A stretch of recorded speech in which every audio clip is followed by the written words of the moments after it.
I'm very excited to introduce to you today Dr. Joel Wallach, because what you're about to hear in the next 120 minutes or so is nothing short of amazing. Our health is one of the most valuable things we have. We all want to be healthy and happy, yet with so much information out there, how do you know who to listen to? How do you know who's telling the truth when it comes to getting well?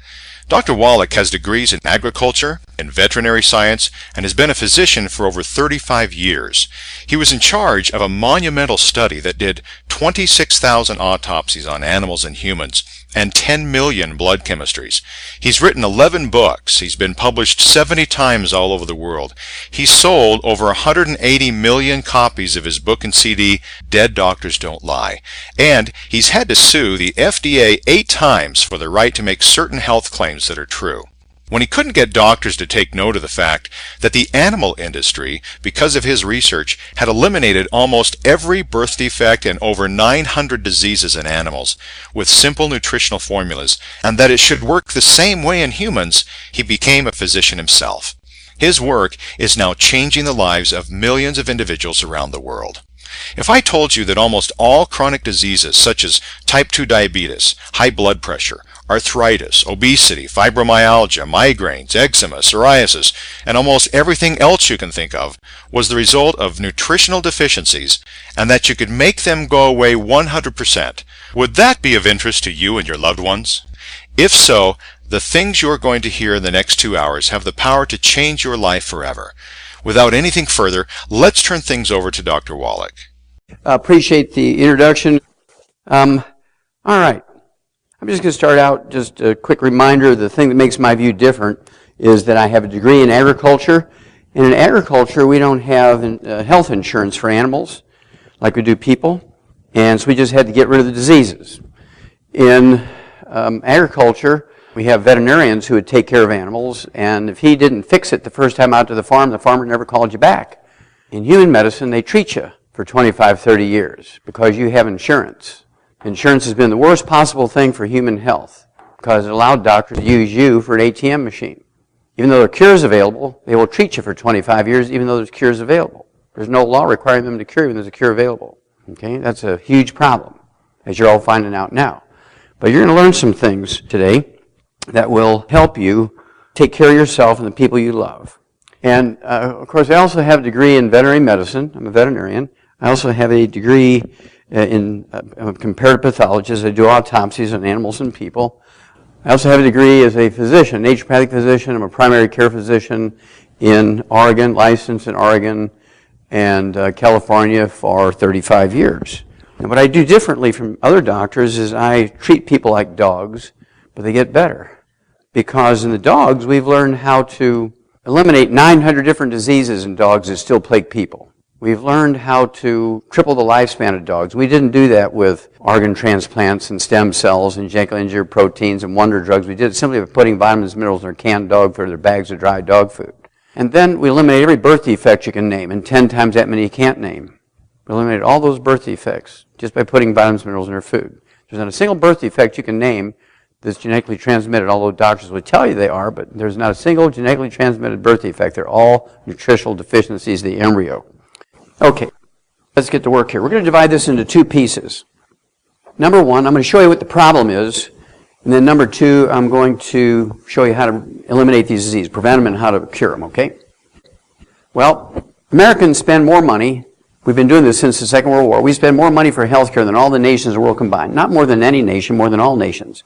There's 204 nations in the United Nations, and we spend more money each year for health care than all of them combined. We spend just short of $3 trillion for health care. And what do we get for it? We're 92nd in healthiness. There's 91 other nations whose peoples are healthier than us, according to our CDC, the Center for Disease Control of Atlanta, Georgia. We rank 60th in longevity. There's 59 other nations whose peoples live longer than us, and God forgive us, we rank 41st in live births and first month survivability of our babies. December 2008, Time magazine cover article says the annual checkup of American health. Oops, the sorry state of American health. Remember, we're spending more money for health care than all the nations of the world combined, and the only thing they can say on the cover of Time magazine in December of 2008 about our health care is the sorry state of American health. Despite technological advances in medicine, Americans are less healthy than we used to be. Our health is declining. Okay, it's getting worse. More doctors, more pharmaceuticals, more insurance, more of everything, and it's getting worse. Worse yet is the next generation, our kids are going to be worse off. Experts in medical schools tell us that our children are not going to live as long as us if things continue to go the way they're going. They're not saying that you're going to die at 75 and your kids are going to die at 72, 15 years from now. What they're saying is you are going to be burying your children. You're going to be standing at your gravesite burying your children if you don't change what's going on here. The doctors aren't going to change. The pharmaceutical industry is not going to change. We're going to have to do it. Now, the most important part of a human being's life is the first 91 days of pregnancy. That's when the embryo, after fertilization, the egg is fertilized by the sperm, the embryo goes down this assembly line, 91 days it's assembled. After that, the rest of the 6 months of pregnancy is just building size. It's like a car going down the assembly line. Let's say the car is going down the assembly line. Let's say it's a Rolls Royce. I mean, we're talking about a $250,000 car, a $500,000 car. When it gets to the point where the fuel pump is supposed to be installed, there's no fuel pumps there, but the car keeps going down the assembly line. And then there's a place where the headlights are not supposed to be there. It keeps going down the assembly line, comes off the line. The car will crank, but it won't start because there's no fuel getting to it. Can't drive at night because there's no lights. That's what happens, call them birth defects. There's not a single birth defect that's genetic. All birth defects are, in fact, preventable. We've done it in the animal industry. So let's look at some of this stuff. Just so you don't think I was giving you false figures. When it comes to live births and first-month survivability of our babies, we're number 41 in the world. They say it's the USA shame. That is not true. That is not true. Because you put up money. You spend more money for health care than all the other nations of the world combined. So it's not America's shame. It's the OBGYN shame. If every OBGYN was put in jail for 6 months every time they had a baby born with a birth defect in a pregnancy that they monitored, after a couple of years, there wouldn't be any more babies born with birth defects because they'd learn what I'm going to teach you tonight. So pay attention here. Okay. Now, whether you agree with Sarah Palin's politics or not, she was a very powerful woman. She was the governor of Alaska. She was the vice presidential candidate for this United States for a large party, political party. And her OBGYN, who monitored her pregnancy, allowed her pregnancy to result in a very, I'm sure, very nice child, but with Down syndrome. Trisomy 21, Down syndrome, is not a genetically transmitted disease. It's a simple nutritional deficiency in the first 10 minutes of pregnancy.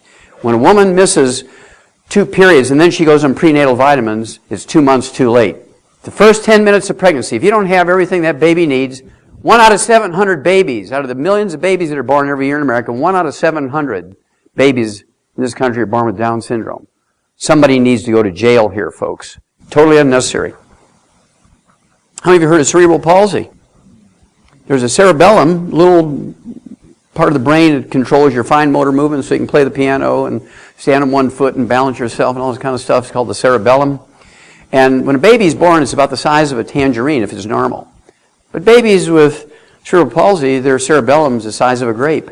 Not genetic, it's just when there was babies going down the assembly line, the stuff that was necessary to make that cerebellum wasn't there. And it could be the size of a grape, it could be half the size of a tangerine, 3/4 of the size of a tangerine. Extremely minor cerebral palsy. There's some modest, some modestly severe, and some severe, and then there's some catastrophic, like this young lady. Totally preventable. You see, the embryo starts out as a disc, and then it folds into a tube. And all this stuff going on, if the things aren't there when it's supposed to be, you get these defects. And who should we blame? Should we blame ourselves? Is America's shame? No. It's the OBGYNs. How much nutrition do they get? 0. They get, in 8 years of medical school, they get 0 nutrition. And what is the most important thing in the life of an embryo? Nutrition. Somebody needs to go to jail. And then, talk about all these cleft lip, cleft palates. These are all simple nutritional deficiencies of the embryo. When the baby is a flat disc, it folds up, and it doesn't fold up all at once. It's kind of like a zipper as it's folding. So it starts out at the top and goes on down to the bottom. And you get belly button hernias, you get things like hiatal hernias in the diaphragm. And you can find a good Christian surgeon who will donate his time to sew these little kids up. It'll cost you $250 that save the children for each kid for the anesthesia and the suture material to sew them up so they can suck on a straw and speak intelligibly. They're not going to look beautiful like movie stars because they're still going to have massive scars and things. But these things are totally preventable. So now you're armed, now you're dangerous because you know something. And so when do you start a child with all 90 essential nutrients, all 90 essential vitamins and minerals? Well, before they're conceived. Before they're conceived. All through the pregnancy that they're developed in, from the moment they're born. And after 1 generation, we will never have a child with any birth defect. Now, how many of you heard of genetics? DNA, that double helix, all that kind of stuff. Well, the double helix in the DNA was identified in 1953 by James Watson, an American, and Francis Crick, an Englishman. And they were running up and down, we found it! We know the secret of life now. If you have a genetic disease like diabetes, we can engineer in a test tube a normal gene from you. We can take a stem cell from you. We'll engineer a perfectly normal gene for diabetes, and we'll replace your diabetes genes with it, and we'll get rid of your disease. I mean, they were excited. 9 years later, they actually got the Nobel Prize for it, for mapping out this double helix structure. And I mean, science went to work. They came up with 850 genetics tests. 850 genetics tests, right? This is December 2012, cover article, Time Magazine. I just love it that Time Magazine knows more than the medical trade. They don't know their anatomy, though. They say this baby's colon cancer gene is in his right shoulder. His glaucoma gene for blindness in the eye is in his right knee. And his prostate cancer gene is in his left knee. Well, guess what? They have all these tests. We've spent $1 trillion. That's $1,000 billion we've spent mapping out the human genome. How many know in 2001 we did it? We've mapped out the human genome. We know all the sequence of all the things now, right? That was 12 years ago. Now, to the date, when they got their Nobel, when they discovered it in 1953, Watson and Crick, Watson, 60 years to the date, March 22nd, 2013, says, and he was speaking to the University of California, San Diego, and the Salk Institute, and he said, gene sequencing is not the solution to solving diseases. The solution is good chemistry, means vitamins and minerals. Gene sequencing to cure cancer and diabetes and obesity and high blood pressure and all this kind of stuff is irrelevant. Everything they've done in the last 60 years with genetics, the guy who got the Nobel Prize for it says it's irrelevant. Now, I said that in 1978, and they all laughed at me. Of course, most of them that laughed at me are all dead. But Watson said you can sequence 150,000 people a day, and you're not going to cure cancer, diabetes, or any other disease. Most of the experiments we've done over the last 60 years have been irrelevant because none of it's genetic. So I have a book coming out at the end of this year. It's my 14th book. There's the cover of it. Epigenetics, the death of the genetic theory of disease transmission. All the diseases that are said to be genetic are in here and shows you how to prevent them and how to reverse them. Okay? Now here it comes. Now be alert for this one. This is it now. There's a very boring scientific journal called Food Chemistry. You pick that thing up and you open it up, and it's just page after page of columns of numbers and things, and just like carrot and numbers, and beets and numbers, and corn and numbers. What they do, they send teams of graduate students out to farms, and they personally harvest some carrots and beets and corn and wheat and tomatoes and beans and peas, and then they run them to the lab and they find out what nutrition's in them and they find out what pollution's in them. And then they follow that farmer's harvest to the stores, and they rerun it again for nutrition and pollution and see what pollution was added to it during the processing and getting there, and how much nutrition was lost during the packaging and shipping and unpackaging and putting on the store. Well, in April 2012, April 16, this issue said, commercial available baby foods, they looked at 8 of them. We're talking about Gerber, Similac, Enfamil, very trusted names in America. Okay, commercial available baby foods may contain less than 20% the recommended levels of many minerals and vitamins. Less than 20%. Dog food has 100%. Laboratory rat food has 100%. Laboratory rabbit food has 100%. Chicken, sheep, pig, horse, cow food has 100%. And your babies and grandbabies have less than 20%. Why is that? Because the medical trade, in 8 years of medical school, gets no nutrition. They just train them how to take your credit card and how to prescribe prescriptions. That's it. This is the cause of most of our problems right here. And so now I'm going to tell you, remember, I have a degree in agriculture, I'm a veterinarian, I'm a comparative pathologist. One project for National Institutes of Health at Emory University, I did over 20,000 autopsies, 20 million chemistries. It's published in a 1,200-page book that's in the Smithsonian Institute as a national treasure. I then went on and became a physician because I couldn't get doctors to do what I was saying to do, so I went and did it myself. Sometimes you just got to do it. And so that's where I come from. Well, in the veterinary industry, we've eliminated 900 different diseases that still plague people. Not with wonder drugs and stem cells and organ transplants and genetically engineered proteins. We did it simply by putting vitamins and minerals in our dog food. We eliminate every birth defect you can name, and 10 times that many you can't. Just simply by putting vitamins and minerals in our dog food. We've tripled their lifespan. 6 years ago, an old dog was 8 years old. Today, an old dog is 25. We did that simply by putting vitamins and minerals in our dog food. And so I decided to treat people like dogs, and you know what? They got better. Newsweek magazine, cover story, and that's most people's initial reaction. They get a little giggle out of this kid. He thinks he's won the lottery. He's clutching this nice warm envelope full of supersized French fries. He is one happy kid, right? But he's doomed. He says, when I grow up, I'm going to weigh 300 pounds. Help. It's not genetic. It's actually a simple nutritional deficiency disease. I don't know how many of you know this, but I actually wrote a book, early 2004, something like that, called Hell's Kitchen. It was actually based on a sermon that I gave in my own church in San Diego. And the pastor gave me permission. We have a CD of it. And I said, Pastor, I want to call it Hell's Kitchen. And he thought for me, he said, well, hell yeah. So I thought he was cool. And so we sell millions of that little CD. And the book, Hell's Kitchen, goes into all the proof that obesity is a simple nutritional deficiency disease. Now, how many of you know that we're the #1 obese nation in the world? We spend more money for health care than all the nations of the world combined, and the only thing we can brag about being #1 in the area of health is we're the most obese nation in the world.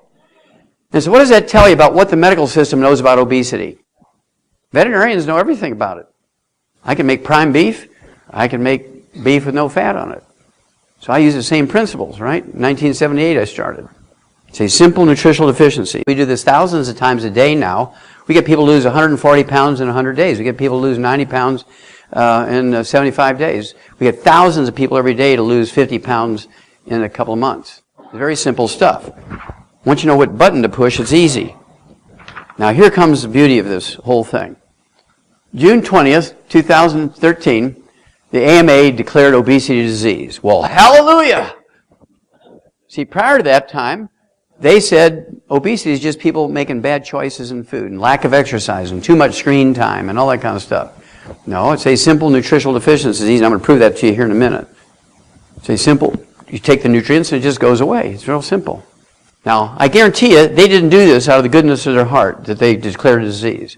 And here's why I say this. Well, the medical system, because of this new healthcare thing coming on, is hurting, particularly specialists.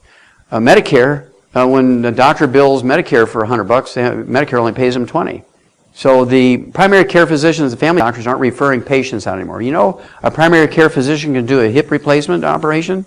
There's no law that says he can't. Primary care physician can write prescriptions for radiology to do heart tests, and he can then prescribe you the same drugs that a specialist would. And so suddenly now the family doctors are keeping the complicated patients because Medicare is not paying much anymore. So the specialists are starving. So they're looking around. They're selling their businesses to hospitals. Hospitals are tripling the prices of tests and prostheses and surgeries and procedures and drugs because they have no competition out in the field anymore, so they just triple the price. Once they bought up the last doctor practice in town, they just triple the price. They have no competitors anymore. Isn't that lovely? Now, so why then did doctors declare obesity a disease? Because insurance pays for diseases. He said, well, where are all the fish at? Well, the fish are in obesity. And so we'll declare a disease now so insurance will pay for it. Now we can make our house payment. That's why they did it. It's not because of the goodness of their heart.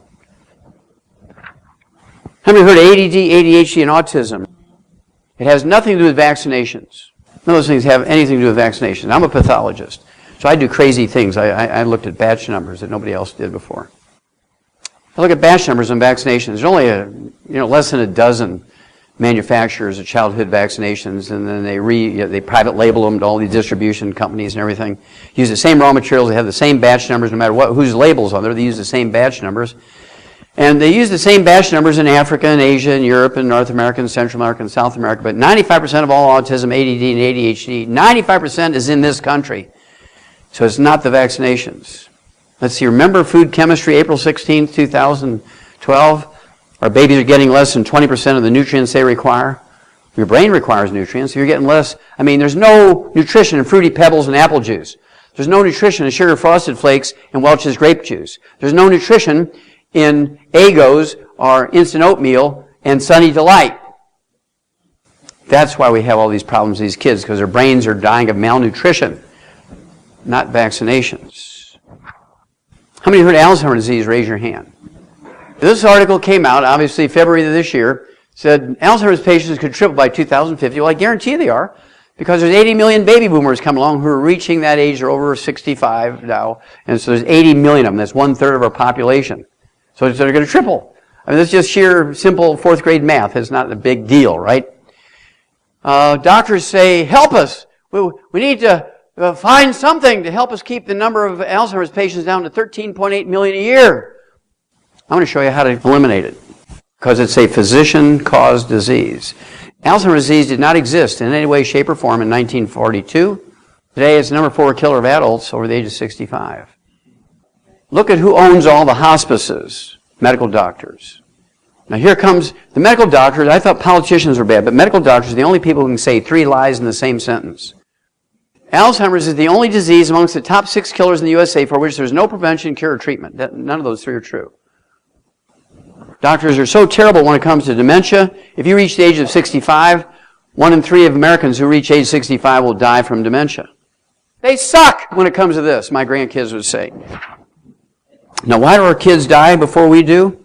Well, right now, there's more kids under the age of 18 dying of stroke in America than people over the age of 65. That's because stroke is not genetic. Stroke is not an accidental thing or just some dumb thing happening. I actually sued the FDA over this, and I prevailed, but doctors don't pay attention to those sorts of things. They keep doing what they do, right? So what causes stroke? It's a deficiency of or a ratio problem between omega-3s, 6s, and 9s. I actually sued the FDA over this.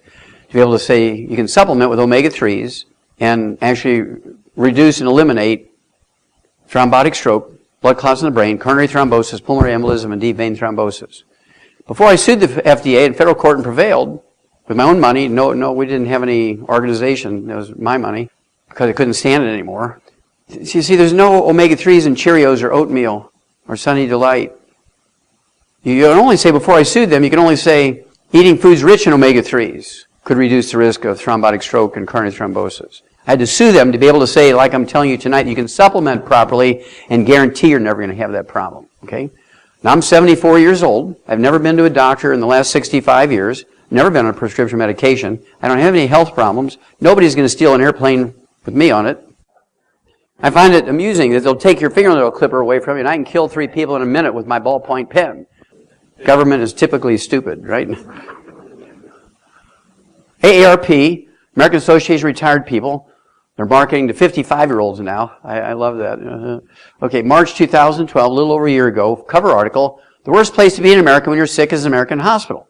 I took 2 pieces out of the article and it says the number of American patients who die each year from American hospital errors is equal to 4 jumbo jets crashing each week, say 1,500 people. 3,000 every 2 weeks, 6,000 a month, 72,000 a year.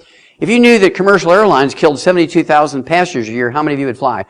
Nobody would fly! I gotta go see my doctor, I gotta go see my doctor, I gotta go see my doctor. Okay, then it also said in that article, each U.S. surgeon operates on the wrong person, wrong body part as often as 40 times a week. Even a 3-year-old knows left from right. That was in March. In December of 2012, each surgeon in the United States makes thousands of errors. They get a walk. Now, why is that? 1914, almost exactly 100 years ago, medical doctors legislated themselves into a protected monopoly. There was a thing called the Flexner Report back in 1914. They legislated themselves into a protected monopoly. They're the only legal monopoly in America. They legislated, not only did they legislate themselves into being a monopoly, but they legislated all their competition into being quacks. If you're not an MD, you're a quack. The federal government, the state government, the county and city only recognize MDs. The military only recognizes MDs. And yet they have failed us terribly. We rank 92nd in the world in healthfulness. We rank 60th in longevity. And we rank 41st in live births and first month survivability of our babies. There's no competition.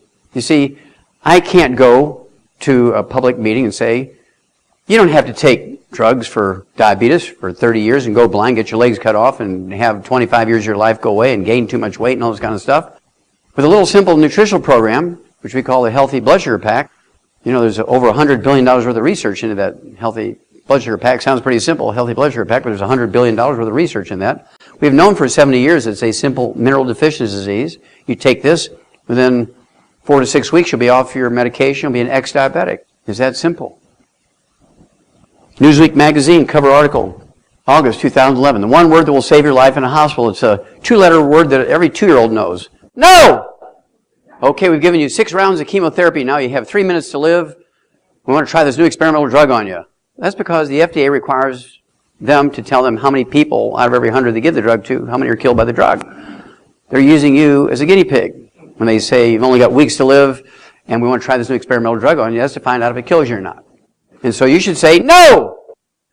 Wouldn't you rather the last 2 weeks of your life, wouldn't you rather be in your own bed with your dog on your lap, hugging your grandkids, than instead of when your grandkid comes to the hospital because everybody knows you only have days or weeks to live, and the nurse says, no, I'm sorry, honey, you can't go in to see your grandma now. She's being killed by the doctor. That's what it translates to. You can't see your grandma now. She's in intensive care. What kind of nonsense is that? Stop taking them to hospice. Hospice nurses will come to your home. Do hospice at home. Don't give those doctors every last penny the family has. That's the centerfold from that issue in Newsweek magazine.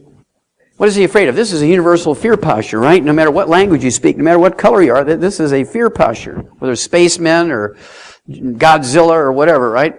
And so what is he afraid of? Well, I'll tell you, there's 7 doctors on the opposing page coming to him. I want you to look at them and see if they're coming to him with a good Christian heart.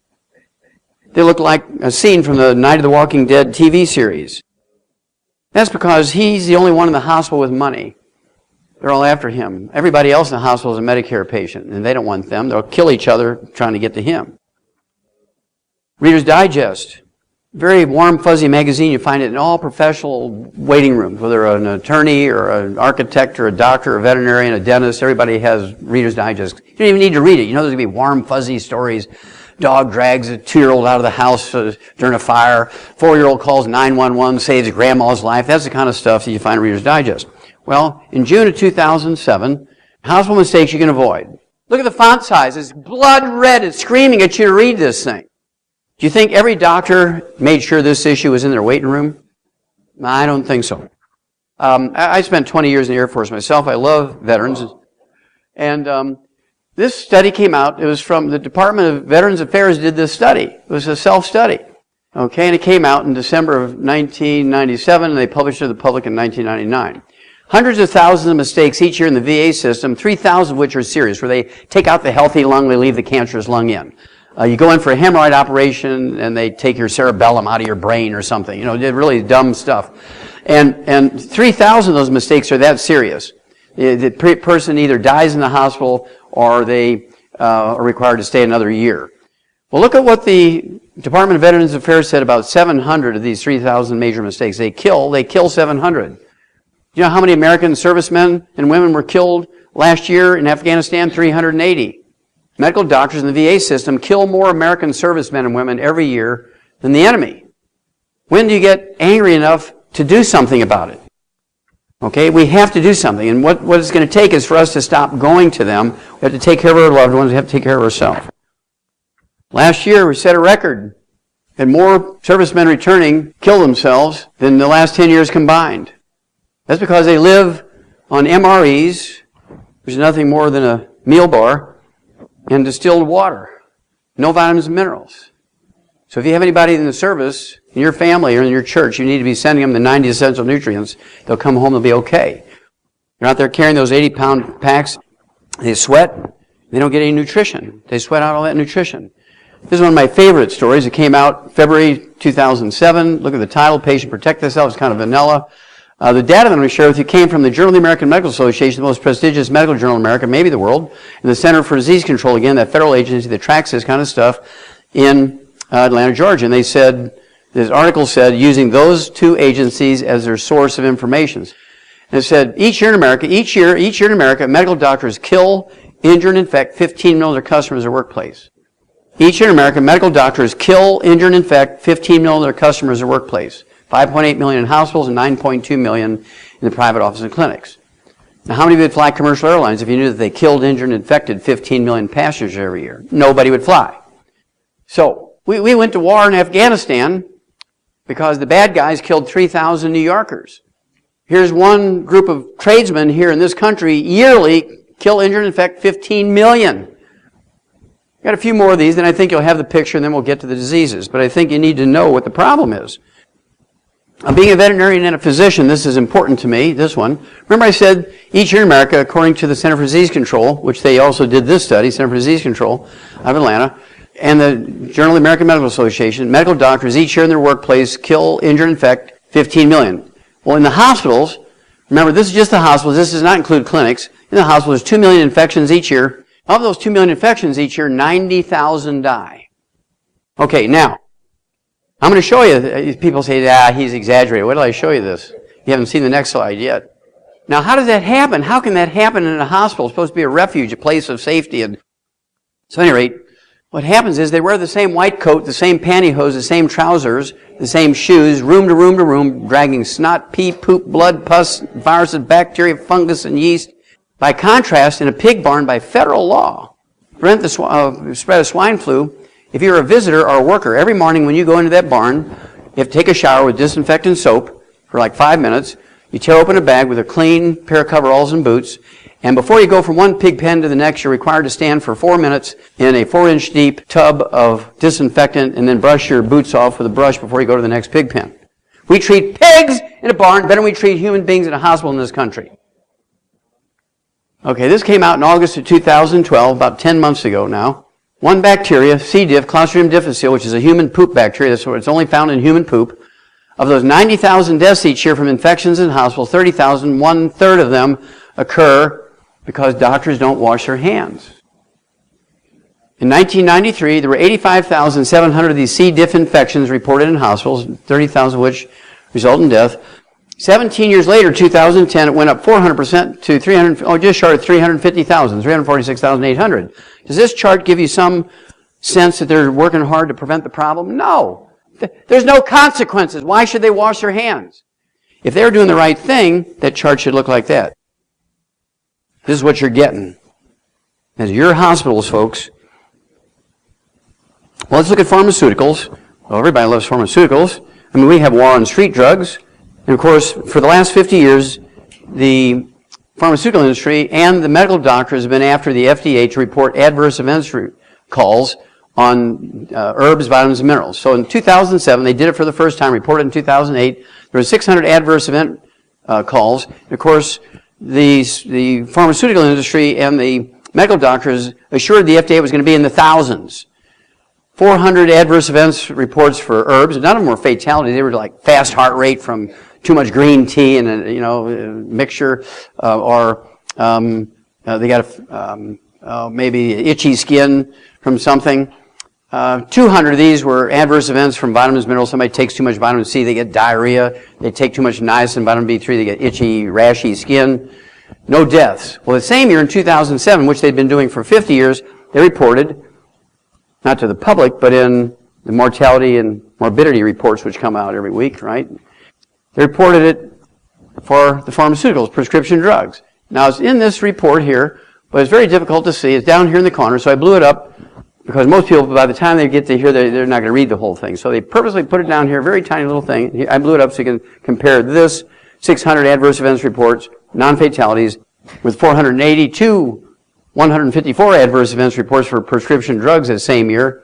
All of these were fatalities. You tell me what's more dangerous, pharmaceuticals or vitamins and minerals. But it's FDA approved. People always ask me, well, are your vitamins and minerals FDA approved? And I say, drop to your knees and give thanks to the Lord they're not. Because everything the FDA approves kills people. Every drug the FDA approves, every drug, even baby aspirin has a little warning on there. One of the side effects may be death. This is a yearly figure, and this is another look at the pharmaceutical thing. Deaths by medication error rising. Now, they're not talking about the side effects of the drugs here. They're talking about decimal point errors, which I'm sure the pharmacists, thank God, catch some of that stuff when it comes in. And then, of course, doctors will prescribe 3 or 4 different drugs to the same patient, particularly older people, because insurance pays, and they get a kickback, right? And so they do that, and of course you get potentiation, and that combination will kill the patient. These types of medication errors each year are tied to 1.5 million fatalities and permanent injuries. Okay? Only you can stop this. When the doctor writes prescriptions, tear it up in front of them and say, sorry. Okay. This is the last one of this kind of really bad series, and we'll move on to the next subject. This came out in 2010. Hospital care fatal for some patients. That's kind of vanilla. Results of Medicare study alarming. Well, that's alarming. Well, the study was actually done by the U.S. Department of Health and Human Services Office of Inspector General. Okay, so this study was done by the U.S. Department of Health and Human Services Office of Inspector General, which is the auditor for Medicare. Okay? What they said was that each month, not each year, each month in America, medical doctors kill 15,000 Medicare patients from simple tests and minor procedures. They kill 15,000 Medicare patients each month. That's 180,000 a year. If you're over age 65 and you knew that commercial airlines killed 180,000 seniors over age 65 every year, you'd say, honey, cancel the airplane flight. I turned 65 yesterday. We're going Amtrak. I'm going to show you three people, very famous people who died as seniors at the hands of doctors for minor procedures. Andy Rooney, 60 Minutes, retired at 92. His wife is 87. They were going to go on a world cruise for a year. And she was a little nervous. She said, look, we can't speak half those languages at the place we're going. We need to take a disc of our health care stuff in case we get sick. We're at that age. He said, okay. So they go to the doctor, and while they're waiting for the disc to be cut with all their medical records in it, the doctor's rooting through Andy's medical records. He says, Andy, you're 92 years old, and I can't find where you've ever had a colonoscopic exam. You could have cancer lurking around in you. I wasn't there, of course, but I know Andy Rooney because I used to watch him every Sunday on 60 Minutes. I just loved his sense of humor. And I can see him saying, well, I don't have any blood in my bowel movement. I haven't had a change in my bowel habits in the last 10 years. I haven't lost any weight. I don't have pelvic pain. I don't think I have any colon cancer. That's what he should have said. But I'm sure the doctor insisted. And Andy should have said, no! But instead he said, being a compliant 90-year-old, he said, oh, okay. Comes in the next day. The doctor sticks a garden hose up his rump, punctures his intestine. 3 days later, he's dead from peritonitis, belly infection. Wife's a widow, and he never went on his trip. Now, when you look at his obituary, you can look it up online. It says, Mr. Rooney died from complications of a minor medical procedure. It wasn't minor for him, it killed him. Dick Clark, the guy who discovered the Jackson 5 and Michael Jackson, the world's oldest teenager kind of guy, 82 years old, goes in for his physical, complains to his doctor. He gets up 3 or 4 times a night to take a pee because, he's that age, 82 years old. And the doctor says, well, you probably have a prostate problem. I'm going to send you down in the hall when I'm done with you. We've got a urologist to take care of you. Urologist examines, you got an enlarged prostate here, a few lumps and bumps on it. We can take it out. I can put you ahead of the list. I can do it tomorrow morning at 11 o'clock. And he says, well, I didn't reach my age by going to surgery for everything. I said, do you have a prescription? He said, it doesn't work. This is an outpatient procedure. No big deal. You come in at 11 o'clock, 11:30 we're done, 1 o'clock you're in the golf course. We do this all the time. No big deal. And Dick Clark should have said, no! But instead he said, oh, okay. Goes in 11 o'clock the next morning, 11:30 he's dead. 30,000 men in America each year, 30,000 men in America each year die within an hour after the procedure. Because when you cut on the prostate gland, either with a knife or a scissors or stick it with a large biopsy needle, it releases a hormone called prostaglandin, which increases your risk of death from coronary thrombosis, or a thrombotic stroke. And he won the lottery and had both. My favorite, though, is Neil Armstrong, our top astronaut, first man to walk on the moon. He personally saved 2 doomed NASA missions, saved the spacecraft, saved the crews, because of his technical knowledge on how to communicate with the machinery and the equipment in a spacecraft from a computer on Earth. I mean, we have more information and more technology in this little smartphone than they had on the spaceships, right? But he had enough, he could save those 2 crews. He goes in for his physical, 82 years old. The doctors come out and said, astronaut Armstrong, that NASA program must be wonderful. You're 82 years old, you have perfect health, you don't have any symptoms of any kind, your laboratory work is perfect. The only thing we can find, one coronary artery is 30% blocked, not going to cause angina, no chest pain. The odds of you getting a heart attack from that are very low. But if you wait 5 or 6 or 8 years, it's a progressive thing. It'll get worse. You could die, go into the hospital with a heart attack, blah, blah, blah. You're fit now. You should let us put a stent in there, do a bypass. You'll never have a heart attack from that artery. He should have said, no! But instead, he said, okay, let's do it! 3 days later, he was dead from complications resulting from an elective cardiovascular procedure, an unnecessary cardiovascular procedure. We could clean that artery out in just a couple of weeks. There was no investigation by NASA. There was no investigation by the New York State Medical Society. There was no investigation by the hospital medical board. What if Al-Qaeda would have kidnapped him, cut his head off on YouTube? We'd have sent in drones. We'd have sent in SEAL Team Number 6. Somebody would have died if they had killed our top astronaut. But if doctors do it, it's okay. Okay, cholesterol. There's not a single disease that's caused by elevated blood cholesterol. Normal cholesterol for a human being is 220 to 270. Where did I get that figure? It's from a study that was done back in the 1950s at the University of California, San Francisco. Stephen B. Hulley was the guy he's a cardiologist and he's also an epidemiologist. He looked at 300,000 people. Of those 300,000, 6% had blood cholesterols below 200. And for start of the study for 20 years, he thought they were going to be the ones that have the fewest cardiovascular events and live the longest. Well, the ones who lived the longest and didn't have any cardiovascular events were ones who had cholesterol of 220, 270. He reported that in the Journal of the American Medical Association. You know how many doctors paid attention to it? Zero. Because they have all these cute little gals coming from the pharmaceutical companies and their little mini skirts to the doctors, taking them out to lunch, and they all write prescriptions for Mevacor, Lipitor, Zocor, and all those core things, right, to lower your cholesterol. Well, I actually did a study. When you do 20,000 autopsies and 10 million chemistries, you have a lot of material. I wrote 75 scientific papers, plus that book out of the deal. One of my papers was I compared the coronary artery plugging in vegetarians and vegans versus meat eaters. Guess who had the worst plugged arteries? Vegans. Because cholesterol has nothing to do with it. Nothing! What plugs your arteries in? Inflammation. How many of you heard of the inflammation thing? That's getting to be new around, right? Well, I said that in 1971. It was published in an international pathology journal in 8 languages. It was published in Denmark, all went around the world. I had thousands of calls, and then nobody did anything. He used to hang around with 25 pathologists. We'd all go to the continuing education together. We were kind of buddies, you know. We'd have dinner together and party together.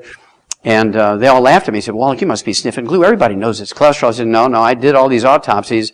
And the ones who are the worst are the vegans and vegetarians because they stir fry everything in coconut oil and olive oil. They use a lot of salad dressings for calories because they don't get enough calories. They don't have any dense food like meat and things like that. So they're using all these oils as a source of calories. Trans fatty acids, heterocyclic amines, acrylamides cause inflammation. The arteries respond by plugging. Well, that was in 1971. Here we are, February 2012, a year and a half ago. Federal health officials are adding new safety warnings about the risk of statin drugs, the widely prescribed group of cholesterol-lowering medications. If you take a statin drug to lower your cholesterol every day for 10 years, and you are on a cholesterol-restricted diet every day for 10 years, you increase your risk of Alzheimer's disease by 100%. You're going to get it. And here's why. What is Alzheimer's disease? Alzheimer's disease is a going away of the myelin, the white matter of the brain. It makes up 75% of your brain weight. It's the insulation material in the brain. Okay?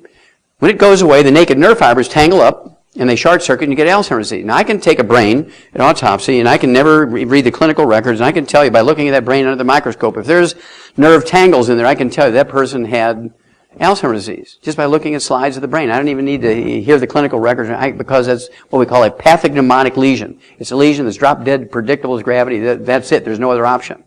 And then, of course, that same scenario will increase your risk of type 2 diabetes by 52%. What disease is costing us the most money in America right now? Diabetes. Our Alzheimer's patients are going to triple because all the baby boomers come along who lived on egg beaters and egg white omelets and boneless, skinless chicken breasts and oils and margarine instead of butter, cream, and lard, and tofu and beans instead of red meat. Third world countries don't have Alzheimer's disease because they're eating meat. In June of that same year, 2012, Science News, very respectable journal. Good cholesterol, not so beneficial. I want you to email your doctor and say, I just saw something in Science News that said, good cholesterol is not so beneficial. He will scream, you know, like they do on his emails and go crazy. What? That can't be true. Higher HDL, high density lipoproteins, and good cholesterol levels don't reduce heart attacks. That's because cholesterol has nothing to do with heart attacks. Let's say your blood cholesterol is 200, and 100% of it's HDL, the good cholesterol. It won't reduce your risk of heart attacks because cholesterol has nothing to do with heart attacks. When you lower your cholesterol, when you have cholesterol above 300, remember, 220, 270 is normal. You want it to be in between 220 and 270. 300 just means you're sexier. Because, you ever hear of steroid hormones? Testosterone, estrogen, progesterone? 95% of steroid hormones is cholesterol.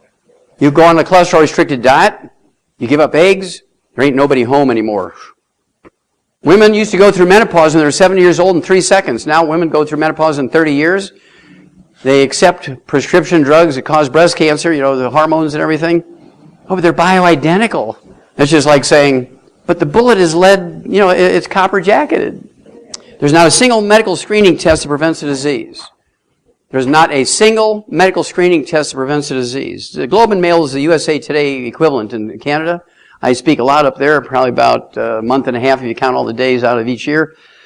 Screening is not prevention. Okay, mammograms, of course, are one of the things that women submit to. This was a 30-year study, a 3-decade study, Harvard Medical School, published in the Journal of the American Medical Association, the New England Journal of Medicine, and it was published last year, November 2012. And here's the results. It said, in women over 40, 1.3 million of them over the past 3 years actually had false positives. That amounted to 31% of all women diagnosed with breast cancer with a mammogram. 31% were false positives. This is in the New England Journal of Medicine, November 2012. The worst year was 2008, where they had 70,000 false positives. They cut these women's breasts off. They give them chemotherapy and radiation. They put them in the cure column. They know they didn't have it. And these women run around like Judas goats. Oh, you have to go to Dr. So-and-so. He's so good. He caught my cancer early with a mammogram, and I want you to get a mammogram. They said, well, mammograms are safe. They have less radiation than a AAA battery. Well, they came out 3 months ago and said one mammogram has the same amount of radiation as 500 chest x-rays. You know, you can do a better job of self-breast examination even if you're 20 years into menopause. You self-breast exam, keep a log, 15th of every month at 10 o'clock in the morning. You find something new, you find something tender that didn't used to be tender. Go yourself, without the doctor, you go to a radiology laboratory and you ask for a high-resolution ultrasound, no radiation, and it's actually more accurate. Leave the doctor out of the loop. Here's where the insurance fraud comes in.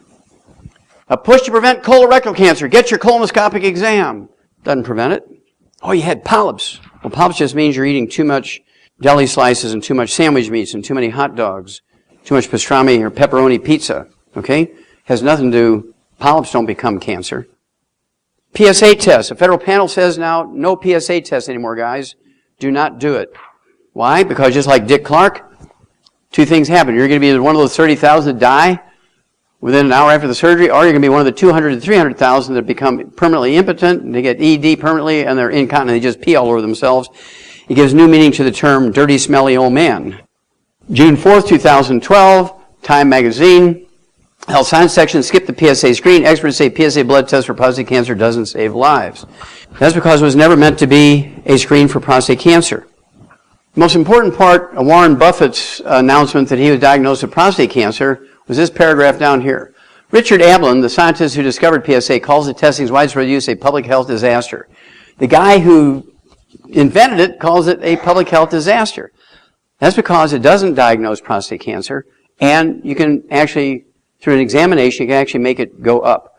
That's why he calls it, Richard Ablin calls it, the guy who invented it, calls it a public health disaster. Okay. Well, now we're going to switch to diet. I think you got an idea that doctors and hospitals are dangerous. Pharmaceuticals are dangerous. They are not your first choice. You have to take some responsibility here. Okay? This was a Harvard study they did in 1990 for males and females in America. Came out in 1997 to the public. And what they looked at was lifespans county by county. What they're going to do is find out which county lived the longest in America. Well, I thought it was kind of clever. And then they were going to find out what medical care, what medical services they had there. They're going to duplicate that in all the other counties in America and upgrade our average lifespan. Now, from a superficial standpoint, you say, well, man, that's pretty cool. They're thinking about America. But they knew that they were going to have to increase the amount of medical care in every other county, right? Well, what they didn't plan on was they found out that every county in America has the same medical care. You can live under the bridge and be homeless and illiterate, never worked a day in your life, didn't ever have any insurance. You crawl into an emergency room, you will get the same care that a billionaire gets. Not because doctors love you and they're altruistic and they're good Christians. They give this guy living under the bridge the same medical care that a billionaire gets because insurance pays. What they found out was the longest lived people in America are in the purple, in the Midwest, the upper Midwest, and the upper Plain states. The shortest lived people in America in the old Confederate states, plus Cook County, Chicago, and Lake County and Gary, Indiana. Everything west of the Mississippi River is an Indian reservation. It's yellow, orange, and red. These are the shortest lived people. The people in the purple, they live 25 years longer than the purple. It's not genetic. What they did find out was how they eat. These people in the purple counties are all people from Scandinavia. Norwegians, Swiss, Swedes, Finnish, Danish, Austrians. They cook everything by roasting, stewing, grilling. How do they cook in the Old South and in Cook County and Lake County? If you never again eat fried foods, if you never again give your children, your grandchildren, your nieces and nephews your fried chicken, you'll add 25 years to their life. If you don't even give them any vitamins and minerals, if you just don't ever eat fried foods again. That's what this study, this is a Harvard study. Well, 23 years later, the University of Wisconsin repeated it. Dietary habits, not hospitals, affect how counties' health care rank. They picked Pennsylvania because it was the worst and the best. It was the good, bad, and the ugly. Philadelphia County, where the city of Philadelphia is in, obviously. First in health care, we're talking about most doctors per patient, more hospitals, more CAT scan machines, more pharmacists, more prosthesis. I mean, more of everything. More massage therapists, right? But it had the worst overall health. You see, it's not hospitals, with the exception of bleeding emergencies. That's where they shine, is bleeding emergencies. But when it comes to diabetes and high blood pressure and heart disease, they know nothing. When it comes to obesity, they know nothing. They don't know anything there. All they're taught to do is prescribe drugs. They don't know. I can't forgive them for that because they've had 100 years for somebody to stand back and say, you know, we're killing more people than the enemy. We need to stop what we're doing until we figure out a better way. Why is a dumb farm boy from Missouri the one that's doing it? This guy's been dead for 35 years. He's still killing people. Fried food causes trans fatty acids and heterocyclamines and acrylamides. They cause cancer. There's no doubt about that. The FDA knows that. They keep preaching it. Everybody keeps going to Kentucky Fried Chicken. So here's what I urge you to do. I urge you to take your kids, your grandkids to Kentucky Fried Chicken and show them how to eat there safely because they're going to go with their friends. You can eat Kentucky Roasted Chicken, KRC. You can eat their salad bar. That's it. Nothing else there is safe. Same way with McDonald's. I'm on the road a lot, so I eat a lot of McDonald's, but I'll just have their quarter pounder with some cheese on it, lettuce, tomatoes, and onions because I get it in 8 minutes and it only costs me $3. If I go to Fridays, the same thing will cost me $18, right? But I don't eat the bun, I don't eat the mayonnaise, I don't eat the salads, I don't eat the dressing and all that kind of stuff. I just have my burger, which is 100% meat, and then I put some cheese on there and I put my lettuce, tomatoes, and onions and pickles. I use mustard because all that is mustard seeds and vinegar and salt and water. There's nothing else in there, okay? And so you can be very selective. No fried foods. I do eat their little parfaits, which is a yogurt with 2 ounces of yogurt in it. It has 4 blueberries and a half a strawberry. I know because I do an autopsy on them every time I eat them. This came out October 2012. Just one multiple a day can reduce your risk of cancer. One particular mineral, we've known this since 1957. One mineral, actually went back actually in 1912. One mineral called selenium can reduce your risk of breast cancer, ladies, by 82% if you take 200 micrograms a day. Any woman who didn't have her OBGYN tell you to take 200 micrograms of selenium every day should be put in jail for mass murder. You also, if you cook your meat medium rare instead of well done, you reduce your risk of breast cancer, ladies. It was University of South Carolina did this study, came out in 1998. Reduce your risk of breast cancer by 462%. I don't even know what that means. I know what 100% means, but what does 462% mean? Reduce your risk of 462% of breast cancer if you eat your meat cooked medium rare rather than well done, because of the heterocyclamines and acrylamides that occur when you burn meat. Anybody own a dog? Anybody own a dog? I've already given you the statistics. We've tripled their lifespan. We've eliminated 900 diseases that we still have. And everybody knows you can't give table scraps to a dog because it messes up all the ratios in the food. You buy food that's, I don't know what it is now, 50, 60 cents a can for a perfect diet, perfect nutrition, biochemical nutrition. And triple the lifespan, you eliminate all these diseases. The only time you take the dog, if you give him dog food, the only time you take him to the vet is once a year for a rabies shot because that's the law. You can have a dog for 25 years unless they're really clumsy and stupid and chase cars and get run over. Other than stuff like that, you only have to take your dog for 25 years once a year to the vet to get a rabies shot. Why do we feed our kids and our grandkids food that we know will kill a dog? So, as I told you earlier, I started treating my patients like dogs. We came up with a 90 for Life program. How long do you need to take it? For life. How long do you need oxygen? For life. How long do you need water? For life. How long do you need God? For life. How long do you need the 90 essential nutrients? For life. Who came up with the 90 essential nutrients? God. Okay? The Garden of Eden was perfect. It had everything in it. Now, everybody can't go there. There's 7 billion people on earth. But we can take the information. We actually analyzed this all. That we know what's in the Garden of Eden. It was the first map quest. I don't know if you realize that. The first map quest is in the Old Testament. The Garden of Eden was east of Eden. There are 4 rivers that dump into it, right? Kishon, Pishon, the Tigris and Euphrates. Those rivers are still dumping into the same place. That's still the Garden of Eden. So I'm going to show you what's in there.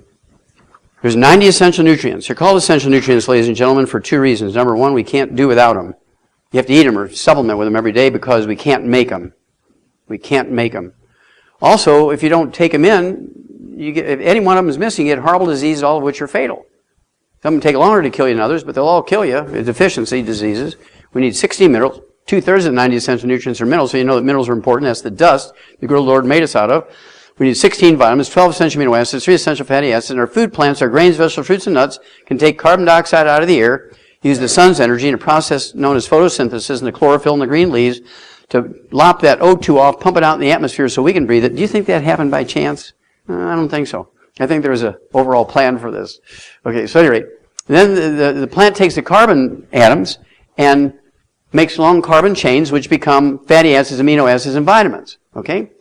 Now, nutritional minerals do not occur in a uniform blanket around the crust of the earth. Nutritional minerals occur in veins like chocolate and chocolate ripple ice cream. Because I used to ask my grandma, those people down the road were hellions. They all lived to be 100. They never ate anything solid. Everything they consumed was white lightning. They smoked. They stayed up all night and partied, loud music. You'd hear it 3 miles away in a flat land in Missouri. And they lived to be 100. The pastors would die at 42 and 48 and 50. Why was that? Well, the pastor just happened to live on a piece of property that only had 12 minerals in it, and the hellions lived on a piece of property that had 100 minerals, just by dumb luck. But the pastor can supplement, can't he? Now, how many can remember going to your grandma and grandma's house, and they had a grandma and grandpa's house, and they had a wood stove? Anybody remember the wood stove days? Some of you may still have a wood stove or a fireplace. What did everybody do with the wood ashes every morning? Did they throw them in the recycling bin to save the earth? Where did the wood ashes go? In the garden. They went in the garden. Well, wood ashes are not ashes. Somebody gave them that name thousands of years ago, and they kind of stuck affectionately. But that powder that's left in the stove, in the fireplace, in the fire pit is actually the minerals that the trees sucked up out of the ground. When you burn the carbon in the wood, the minerals don't burn. They just fall out as dust. Well, there's that word dust again. Okay, into the fireplace or the wood stove or the fire pit. Then you take them up and you throw them, you broadcast them out in the garden. Plant minerals, a.k.a. wood ashes, and the okra and the sweet potatoes and the onions and the beans and the peas and the squash and tomatoes and the pumpkins and the corn and whatever else you're growing out there. Suck all those minerals up. And Granddaddy did supplement. People say, well, my granddaddy lived to be 102 and he didn't supplement. Well, yes, he did. He put those minerals into the garden. The trees, or the plants sucked them up, and he ate those plants, and he got his minerals in that fashion. He didn't have them in a capsule, but he took those minerals. Okay. That all ended at 3 o'clock in the afternoon, Monday, September 4th, 1882. We know the exact moment because there's a front page story in every newspaper in the world. At 3 o'clock in the afternoon, Monday, September 4th, 1882, it all ended. This man here on Pearl Street, on the bluff overlooking the construction of the Brooklyn Bridge, pulled the switch and turned on the first commercial electric generating plant.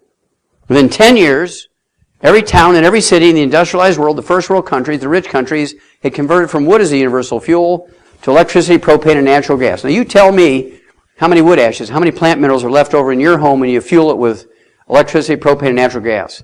0! And what did you replace it with? Nothing. And here comes a doctor strutting around in their white coat and their stethoscope around their neck. You don't need to take them vitamins and minerals. They'll just get expensive. You're going to waste your money. You can get everything you need just by eating well. You don't need to take them vitamins and minerals. They'll kill you. They're very dangerous. You can overdose in them vitamins and minerals. Everybody says, oh, okay, you're the one with the white coat, so I believe you. Now, this is a cornfield in central Nebraska. I want you to look at the uniformity of those rows, the uniformity of the plants. And I'm sure if you look at the ears of corn, they're all uniform too. They're the same genetic variety. But I can guarantee you, just by looking at that picture, I can tell you that there's enough magnesium, which makes the leaves green, to convert energy from the sunlight. There's enough phosphorus, potassium to drive growth in those fields. Because if there wasn't, you'd have bald spots or thin spots. So you know there's optimal amounts of those 3 minerals. That's all a plant needs to make good seeds for the next generation. Humans and all vertebrates, whether a hummingbird, a human, or an elephant, need 60. Plants only need 3. Do you think farmers put in 60? No, it's too expensive. You wouldn't pay for it. And so they only put in 3, because that's all it takes to get the maximum yields. This is my favorite picture. It's a satellite picture from 100 miles up. This is Southern California agricultural land. This is Pacific Ocean out here. This is Yuma, Arizona over here. Mexico's down here 200 miles south of this Salton Sea, which is a small salt lake, about 1/10 the size of the Great Salt Lake in Salt Lake City, Utah. But why don't you see, remember I told you that nutritional minerals occur in veins like chocolate and chocolate ripple ice cream. This is what you're seeing here. All these different swirls and whirls. They're different veins of minerals and mixtures of minerals, different amounts of each one. So if you were to grow tomatoes in every square foot, that's about 100 square miles, because this picture is taken from 100 miles up. When you grow tomatoes in every square foot of that 100 square miles down there, could you guarantee, without supplementation, that each tomato is going to give you the exact same amount and variety of minerals? No. I mean, you don't have to know anything, but you just look at that picture, you know it's not the same. Well, in the animal industry, we know that. And so in the animal industry, we put everything we know that dog and the cat and the chicken and the sheep and the pig and the horse and turkey and duck, everything that we're feeding with pellets and mixtures of grains, we put everything we know they need in it. When you look at a label on the back of a can of dog food or a bag of dog food or a bag of chicken food or pig feed, guess what? The only thing that shows up on that label is what we put in there. Because if they were to analyze each batch, guess what? That can of dog food costs you $500. The only thing that label represents is what we put in there. Everything else is naturally in there. We consider that value added. And see, every morning when you wake up, it's the grace of God you woke up, because the night before when you ate dinner, if you didn't supplement with the 90 essential nutrients, you don't know if you're going to die that night by missing one of those. That's how critical it is. Eating organic doesn't matter. Organic says less pollutants. Doesn't say anything about the nutritional value of the food. They looked at 240 separate studies where they looked at the amount of nutrition, minerals, and vitamins in organically grown versus inorganically grown grains and vegetables and fruit. And guess what? It depends on what row in the field they're growing in. Organic doesn't mean good nutrition necessarily. You still have to supplement. That's why vegans and vegetarians die long before meat eaters. Let me tell you, the top 20 longevity cultures on earth, there's not a single vegetarian in the group. They're all meat eaters. They don't fry anything. It's too expensive to buy the oils. They're poor. Now this is the core of everything we do. We have 100 cubic miles of this stuff. This is a compost that has 77 minerals in it. It is totally pollutant free. It's the only place in America that's totally pollutant free. Now that's because the road that these guys are standing on at 3,000 foot elevation. So if the water would raise from the underground aquifers, the underground rivers bring pollutants into this stuff, it'd be the second flood. Okay, it'd be bad. It'd be like 2/3 of a mile deep. Also, this cap up here is 25 feet of marine limestone. We know that because the animal and plant fossils that are in there are from the oceans. So we know this has been under the oceans for thousands and thousands of years. Was this from the flood? I don't know. But certainly it's been protected, has 77 minerals in it. It looks like coffee grounds when you take a handful of it. And this is where we get our minerals. This is the core of everything we do. Nobody else has access to this. We have 25 different ways to get the 90 essential nutrients. One of the more convenient ones we call the Healthy Start Packet. It has 3 products in it. It has 245 nutrients in it, including 115 fruits and vegetable juices. 115, this is not V8, this is V115. Has all 90 essential nutrients in optimal amounts. This is designed for perfect nutrition for 100 pounds of human flesh for a month. So if you give this to a 50-pound kid or a 50-pound midget from Spain, it doesn't matter, 50 pounds, it goes by body weight. This will be good for 2 months. If you give it to a 100-pound person, give or take 10 pounds, that's a month. If you give it to a 200-pound person, give or take 10 pounds, that's for 2 weeks. If you give it to a 300-pound person, give or take 10 pounds or 20 pounds, this is good for 10 days. You have to do it by body weight to get optimal results, okay? I've been doing this twice a day since I was 9 years old. There's a big story to that. You'll find it in the book, Dead Doctors Don't Lie, or the CD, Dead Doctors Don't Lie. Okay, my wife and I took 10 years, and we read every one of the 720 issues of the National Geographic that were published over a 60-year period. We found the top 20 longevity cultures on Earth. They have 25 common threads. We put all this information in this book, and I found it's very interesting. Invariably, the top 20 longevity cultures, they were all extremely religious cultures that went to church every Sunday. There's not a pagan bunch in the top 20. I thought that was really good stuff. So anyway, there's a whole chapter on that, the religious beliefs and how it helps you reach 100. At any rate, we put the top 5 of these 25 common threads these people have. First of all, they have 5 generations living in the same household. Conservation of effort. They only have 1 mortgage for 5 generations instead of 5 mortgages. They have no need for hospice. They have no need for daycare. They have no need for education. Great-great-grandma teaches the girls everything they need to know, and great-great-grandpa teaches the guys everything they need to know. So they have no tax burden, right? They have no doctors. They have no hospitals or clinics. They have no pharmacies or pharmaceuticals. They have no medicines. Great-great-grandma is the medicine woman, the wise woman, who treats everybody with herbs and plasters and soaks them in mud and mineral water and whatever she does, right? In every case. There's not a single doctor in any of these places, top 20 longevity cultures. There's not a single first world culture. There's not a single rich nation in the top 20 longevity cultures. You have to take note of this. This is from the National Geographic. They don't have any utilities, no roads, no electricity, no propane, no natural gas. Their common fuel is wood. Uh-oh. And by dumb luck, by actual analysis of the soil, by the universities and the countries these cultures come from, to get the wood they burn for fuel and take the wood ashes from that wood and put in their gardens, they have all 60 essential minerals in it, by actual dumb luck. See, it's not genetic, it's just dumb luck. They all get the 90 essential nutrients, even though they're from different ecosystems. We show you how they do that. They come from islands and rainforests and deserts and grassy plains. They come from mountainsides. They come from all kinds of places, but yet they all get the 90 essential nutrients, including the 60 essential minerals from their wood ashes. They have other sources, like glacial milk, as they run off from glaciers that grind up the rocks and things, but they also put their wood ashes, and the wood they burn for fuel grows on land that has more than 60 minerals in it. They all live on a calorie-restricted diet. How many of you know that calorie restriction will add years to your life? There is a science that came out in the 1400s. The first guy that wrote a book on it called The Art of Living Long was Luigi Carnero. There's a whole chapter devoted to him in the calorie-restricted diet thing.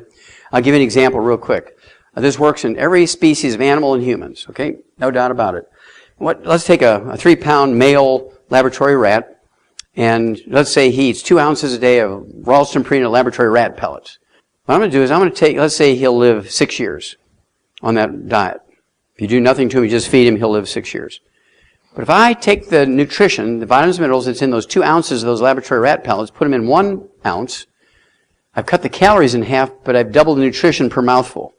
That rat will live to be 12 years of age. Monkeys do it, sheep do it, pigs do it, dogs do it, humans do it. He wrote his first book called The Art of Living Long. Okay, he'd lived to be 103 when the doctor said he wouldn't see his 33rd birthday. He was 32 years old. And he did it with a calorie-restricted diet and eating more wood ashes. Now, these people don't get any bad stuff. They don't eat fried foods. They don't get any processed meats with nitrates and nitrites. They don't drink any carbonated drinks. Not because they wouldn't if that stuff was there, but who's going to build drive-thrus to sell that kind of thing? There's no roads, no cars. I mean, why would you build drive-thrus for a bunch of guys on burros? It ain't going to work. Okay, so by default, they're getting their wood ashes or minerals, and by default, they're poor. They only can afford 900 calories a day. These people, on the average, take in 900 calories a day. Americans, according to the New England Centenarian Study, which comes out every year by Harvard Medical School, they say Americans take in 2,800 to 3,200 calories every day. These people take in an average of 900. It's not because they know low calories is good for them. It's because they're just poor. They can only afford that. Their gardens are as big as this table here. They're postage stamp gardens. Now, they do get 20 times to 50 times the antioxidants we do as actually measured by ORAC points. ORAC is an acronym or abbreviation for oxygen radical absorption capacity. It tells you how many free radicals are neutralized by the antioxidants in a food. This is where the super juices came from. Mangosteen, goji, acai berry, pomegranate juice, Patagonian wild blueberries, New Zealand black currants, and all these exotic juices. They're very, very good. They have high antioxidants, but they're only 1/25 to the recipe. Americans take in 1,500 ORAC points, 1,500. According to Harvard Medical School, these people take in 20,000 to 50,000. Personally, I take in 100,000 every day. I kind of hit it hard. Now, this was the last National Geographic I read. Oh, yeah, it's May of 2013. Look at that.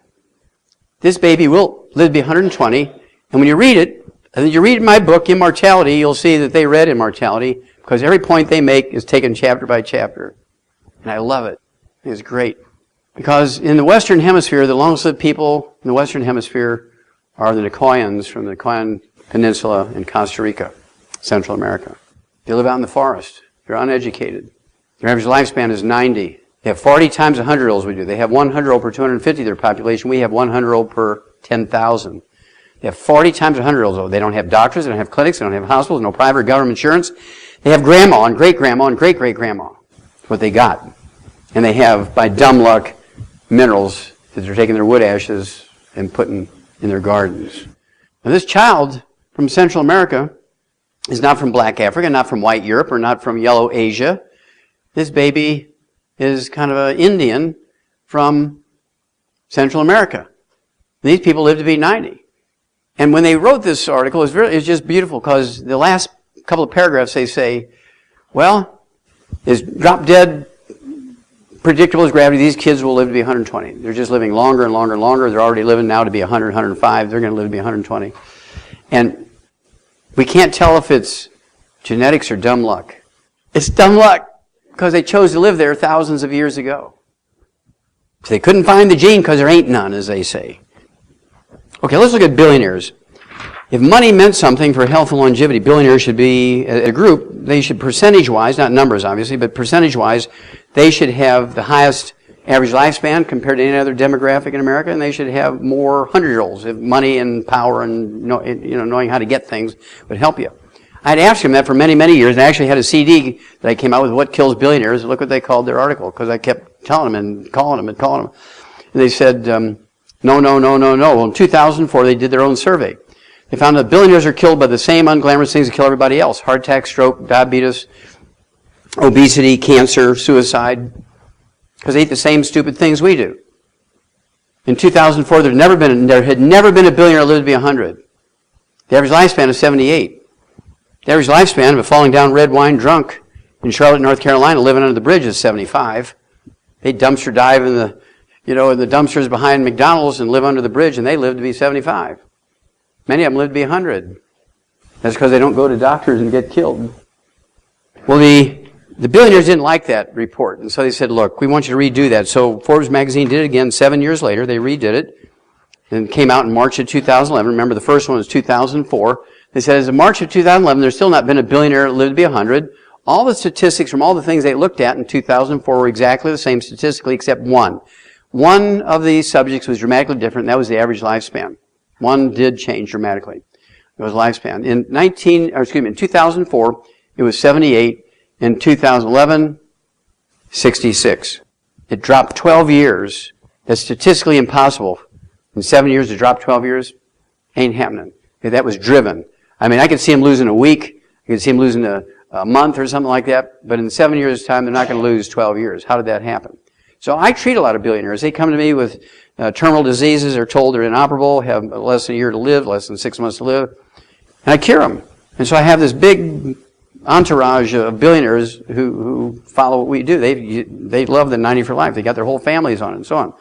So I call them up and they say, look, I need 10 of you to ask 10 or 15 or 20 of your billionaire buddies in your country clubs one question for me. Oh yeah, well, anything. So I want you to ask them if they've done anything proactive, if they've done anything different since that first report came out from Forbes in 2004 that said none of them lived to be 100, they only lived to be an average of 78. Did they do anything special? Called me back a week later and said, well, that was very perceptible. I'm like, yeah.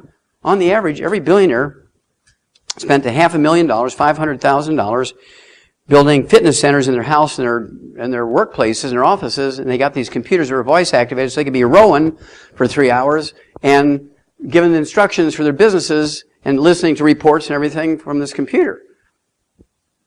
Exercise is the most dangerous thing you can voluntarily get involved with if you do it incorrectly. It will kill more people than anything else. Now I'm going to tell you more details in a minute, so bear with me. You've got to do a little bit more before I get to that piece, so just remember that. Exercise is dangerous. Steve Jobs died 10 years before the average billionaire. Smart, no doubt about that. Lots of money, no doubt about that. But he was an unsupplemented vegan. He hired a 5-star vegan chef to cook everything from him. They spent lots of money, flew in organic food from everywhere. They stir-fried it in organic, extra, virgin olive oil and coconut oil. And then when he got his pancreatic cancer, which is predictable, because of all those heterocyclamines and acrylamides and trans fatty acids from the heated oils, he went to the most well-respected, most highly regarded, most published, and most funded cancer research doctor in America. Bam! He was dead. He died as sure as that doctor shot him in the head. He should have gone to Costa Rica and find the oldest person there and say, I want you to feed me like you're eating. Here's some extra money. Give me what you're eating. And he'd still be alive today. Exercise. Exercise is a very, very dangerous enterprise. The average lifespan, when you take all professional athletes together, all sports, you add them together, the average lifespan of a professional athlete is 62. You take the average lifespan of a professional football player, when you take out all the suicides, is 51. There has never been, with the exception of 3 black guys from the old Negro Baseball League days back in the 1920s, there has never been a professional athlete ever lived to be 100. If exercise is so good, how come they don't live to be 100? They get paid. Their only job is to stay healthy. That's their only job. When they get paid $3 million a game, their whole responsibility is to eat right, supplement right, exercise right, sleep, avoid all the bad stuff. That's all they're getting paid for, is to stay healthy and perform. They have whole seasons off and they still get paid every month. It's wild when you think about it. And their average lifespan is 62 and none of them live to be 100. Well, why is that? That's because when you exercise, you sweat, don't you? And people love you and you're sweating in your job. You're working in a factory. It's 120 degrees in the factory. You're throwing bales of hay. Whatever your work is, you're roofing in the summertime, that kind of stuff. They tell you to take plenty of what? That's what kills you. Because, here's why, That's the obvious question. Why? Because sweat is not water. Sweat is a soup that contains all the nutrients in your blood. Let's say you're eating 65, 72 nutrients. You haven't quite gotten to the 90 yet. The same principle is true for 90, but the average person isn't taking the 90 yet. So let's say they're getting 65 to 72 nutrients in their food, and they're sweating out 65 to 72 nutrients. So here you are. Let's say this is your nutritional reserves in your body, and you're sweating, and you're drinking water. What's happening to your nutritional reserves? That's kind of like replacing a quart of oil every time your engine burns a quart of oil with a quart of water. How much you do that? By the 6th week, your engine wouldn't be very happy, would it? So, now let's see here. You start getting breakdown of your ACL ligament. You start getting a breakdown of your cartilage. You start getting muscle cramps. You start getting loose teeth, high blood pressure, diabetes. Start gaining some weight. Oh, now you got fibromyalgia. Now you got lupus. Now you have a heart attack, which you may or may not survive from. Shame on all the fitness guys. Actually, I have to tell you this quick story. I was called to Atlanta. Oh, this got to be 12 years ago. And this was to an LA fitness center. The manager was one of our associates, one of our distributors, and he said, "Doc, I got this whole new crop of people here. They've never heard of it. I want you to give a half-hour lecture just on the sports piece." Okay, it doesn't have to be the whole thing, just on the sports piece. Okay, so I get there, and there's a group about this size, a couple hundred people in there, and showing my slides on the athletes. And this beautiful girl, she had to be 32 years old. I mean, she's drop dead gorgeous, and she's in a $1,000 silk tutu, and all this stuff. And she goes, "Oh, Dr. Wallach," and she stands up and she's facing the audience right in front of me. She said, "Oh, Dr. Wallach, it's not vitamins, minerals, it's aerobics and exercise." She goes, "It's aerobic and exercise. It's aerobics and exercise." She goes, and half the people in there, 100 of them, were her customers, her clients. So they all get behind her and all conga dancing out. It's all exercise and aerobics. It's all exercise and aerobics. And it was the most disastrous meeting I've ever had in my life. I was mortified. Well, 3 weeks later, I started getting hundreds of calls from LA. "We need the stuff. We need your 90 essential nutrients. We need your sports drink," which we call Rebound, has 100 nutrients in it. Gatorade has 2. So you're 88 sharp with Gatorade. So anyway, I said, "Why am I getting all these calls from Atlanta, Georgia, wanting the stuff?" "Remember that gal that disrupted your meeting?" "Well, how could I forget? It's the worst meeting I ever had." Last week, 32 years old, she's on the treadmill at lunchtime, 1,000 people in there all watching her. She's doing her thing, gorgeous. She drops dead of a heart attack right there. Bam! And everybody in that center called me and got on the stuff. It was a very expensive way, but she advertised for me, so I love her. Now, the Journal of the American Medical Association, 1982. The Journal of the American Medical Association, 1982. While running, a man's risk of heart attack death increases by a factor of 700%. Because it's all honey. Be sure you drink plenty of water. You're out there sweating out your 60 to 70 nutrients. You're just replacing it with water. You're going to die. You're going to break down. You can't run an engine on 6 quarts of water when it should be 6 quarts of oil. It's that simple. This fellow here ran 100 marathons. Brian Maxwell is one of the top athletes in Canada. He was considered a fitness guru. Heart attack claims another fitness guru. Dies at 51 of a heart attack actually the heart attack he died from was a simple deficiency of a single mineral. I've actually done 1,700 autopsies on people that died of that one type of heart attack. I'm an expert at it, not because I'm bragging, it's just nobody else has done 1,700 autopsies on people that died of that thing. And so he actually ran 100 marathons, never came in less than 5th, had 14 gold medals. 3 in the Olympics, 11 were in the Ironman things, the World Games, and the triathlons. This guy was as fit as a human being could be, and he dies at 51 of a heart attack because he sweat out all his minerals. Just drank water. In his book, you read his book. Jim Fix, the first guy I showed you, that orange book. You look in the index under vitamins and minerals, it says, go to page 165. You go to page 165, it says, don't take vitamins and minerals. You get everything you need from your food. Just run, you'll live longer. And thousands and thousands and thousands and millions of people listen to him.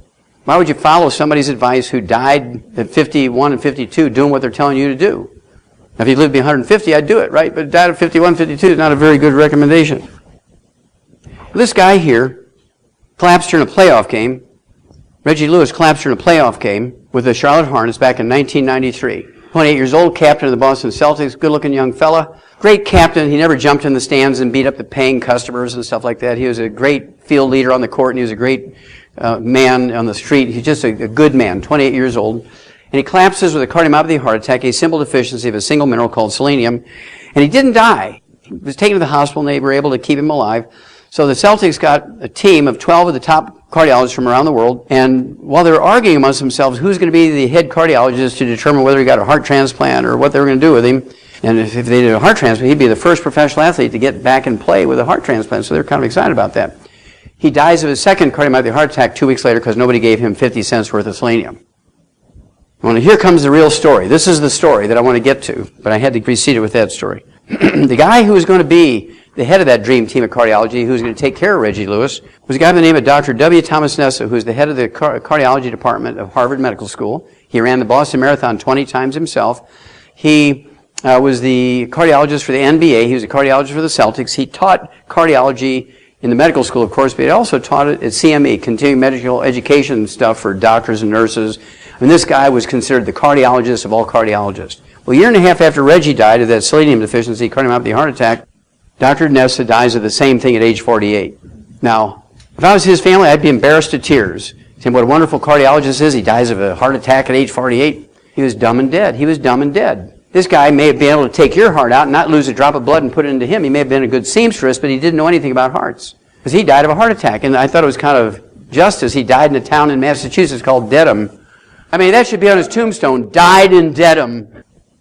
Now, I don't have a doctor. I told you, I haven't been to a doctor in 65 years. The only piece of paper, the only piece of paper in my health record is one piece of paper. It's my birth certificate. There's nothing else in there. I'm 74 years old. Everybody in America would be the same way. Just think about it. Just think how humble the medical system would be if everybody in America were like me medically.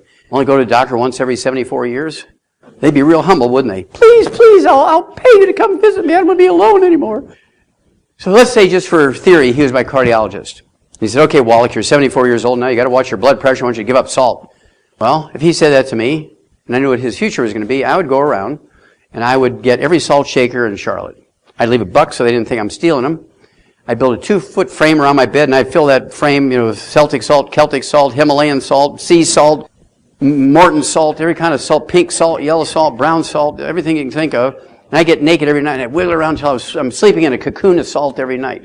If he said that eggs were bad for you because of cholesterol, I'd eat 25 a day. If he said that exercise was good for you, I'd lay on that bed of salt, eating my eggs, and I wouldn't even blink. Because I wouldn't want to be like him at age 48. Dead! Dead! Dead! Now, following his advice, this is what happens. This is the gal here, Renelda Pierce, 19 years old, was chased by every professional women's basketball team in the world. She was 6'5", could do the Air Jordan thing. She was just a lovely girl. And she chose to say, look, I'm going to take 2 years of academics first. I'm going to go to Florida State. Make a long story short, halfway through her freshman year, she drops dead during a game at age 19 from a ruptured aneurysm, which is caused by a deficiency of a single mineral copper. She's drinking Gatorade. Go look and try and find any copper in Gatorade. There's no copper in Gatorade. There's no selenium in Gatorade. They killed that girl as sure as they shot her. And then they have the gall to say that she died of a genetic disease. She died of a simple copper deficiency. If she'd taken the 90s, she'd still be alive today. Wes Leonard, there was a playoff, a sudden death playoff in western Michigan for a semi-final game. Make a long story short, he catches the tip-off. He runs across the court, slam dunks it. His team wins sudden death, 54-52.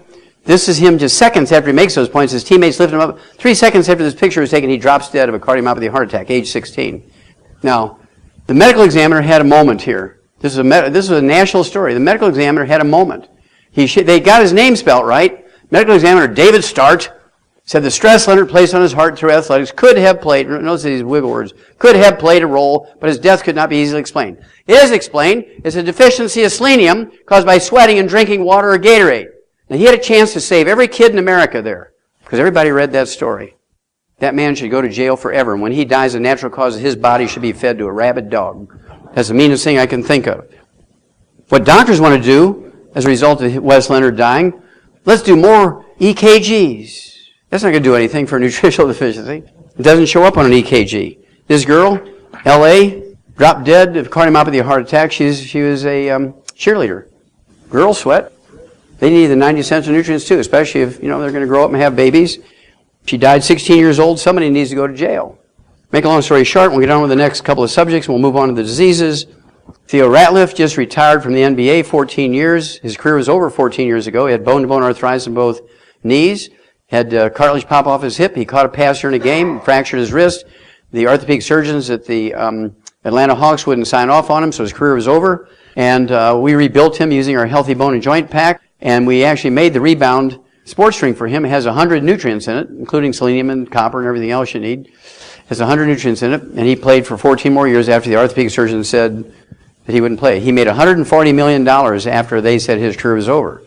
Now, do you think his wife, Christina, doesn't love me? Now, next to Theo, now she's 6'5" herself. So every time I go over there, she kind of hugs me around the head and pats on my head. She's so sweet. Rebound. You have somebody you love who's sweating, whether it's work or play or sports of any age, you give them rebound. Don't give them Gatorade. You'll add 25 years to their life, and they won't drop dead. Who needs doctors? This came out February 2005, special health issue in a U.S. News World Report. Your future physician might not be a medical doctor. You may be better off. In 1993, I said the average medical doctor, which is done by looking at 200 obituaries of primary care physicians, adding up their age of death, divided by 200, got 58. Why would you go to a group of people whose average lifespan is 58 to learn how to live to be 120, as God commanded? Well, they didn't like that, so they did their own study. They said, well, Wallach lied. The average primary care physician, family doctor, doesn't live to be 58 like he says. We live to be 56. Why were they so eager to publish that? Well, that's because they were more interested in showing my statistics were incorrect than they did show that they were showing that they died 2 years earlier. So I will apologize for giving them too many years. Okay, now the last one in this section is my favorite obituary, and then I'll get to these diseases real quick. I'm going to make a prediction. Remember that Babe Ruth pointing out to center field, grand slam, home run, Yankees win? I'm going to make a prediction here. Copper deficiency causes white hair and dry, yucky-looking skin. He's a classic example of a copper deficiency. Aneurysms. Here, aorta, aneurysms. So if anybody has connection with him, you need to let him know he's in trouble. It may make you look professorial, but remember Albert Einstein died at 64 from ruptured aneurysm. He had white hair just like that. Okay, last one. This is my favorite obituary. George Francis, oldest man in America, he died at 112 in December of 2008. This is his daughter reading the newspaper to him because he was illiterate. He lived out in the swamps, Louisiana. Didn't have any electricity coming out there, propane or natural gas. He used wood for fuel. And he lived through 19 U.S. presidents, all of whom the average lifespan is 75. They had at least one university degree, unless they were larger than they had two. And presidents are cared for not by dumb country doctors, but by very, very well-respected medical guys, right? But their average lifespan is 56, exactly half of George's age. And when he died, he's a black man, and when he died at age 112, the reporters asked his daughter, what did your daddy do to live to be 112? And she said, he broke all the rules of healthy eating.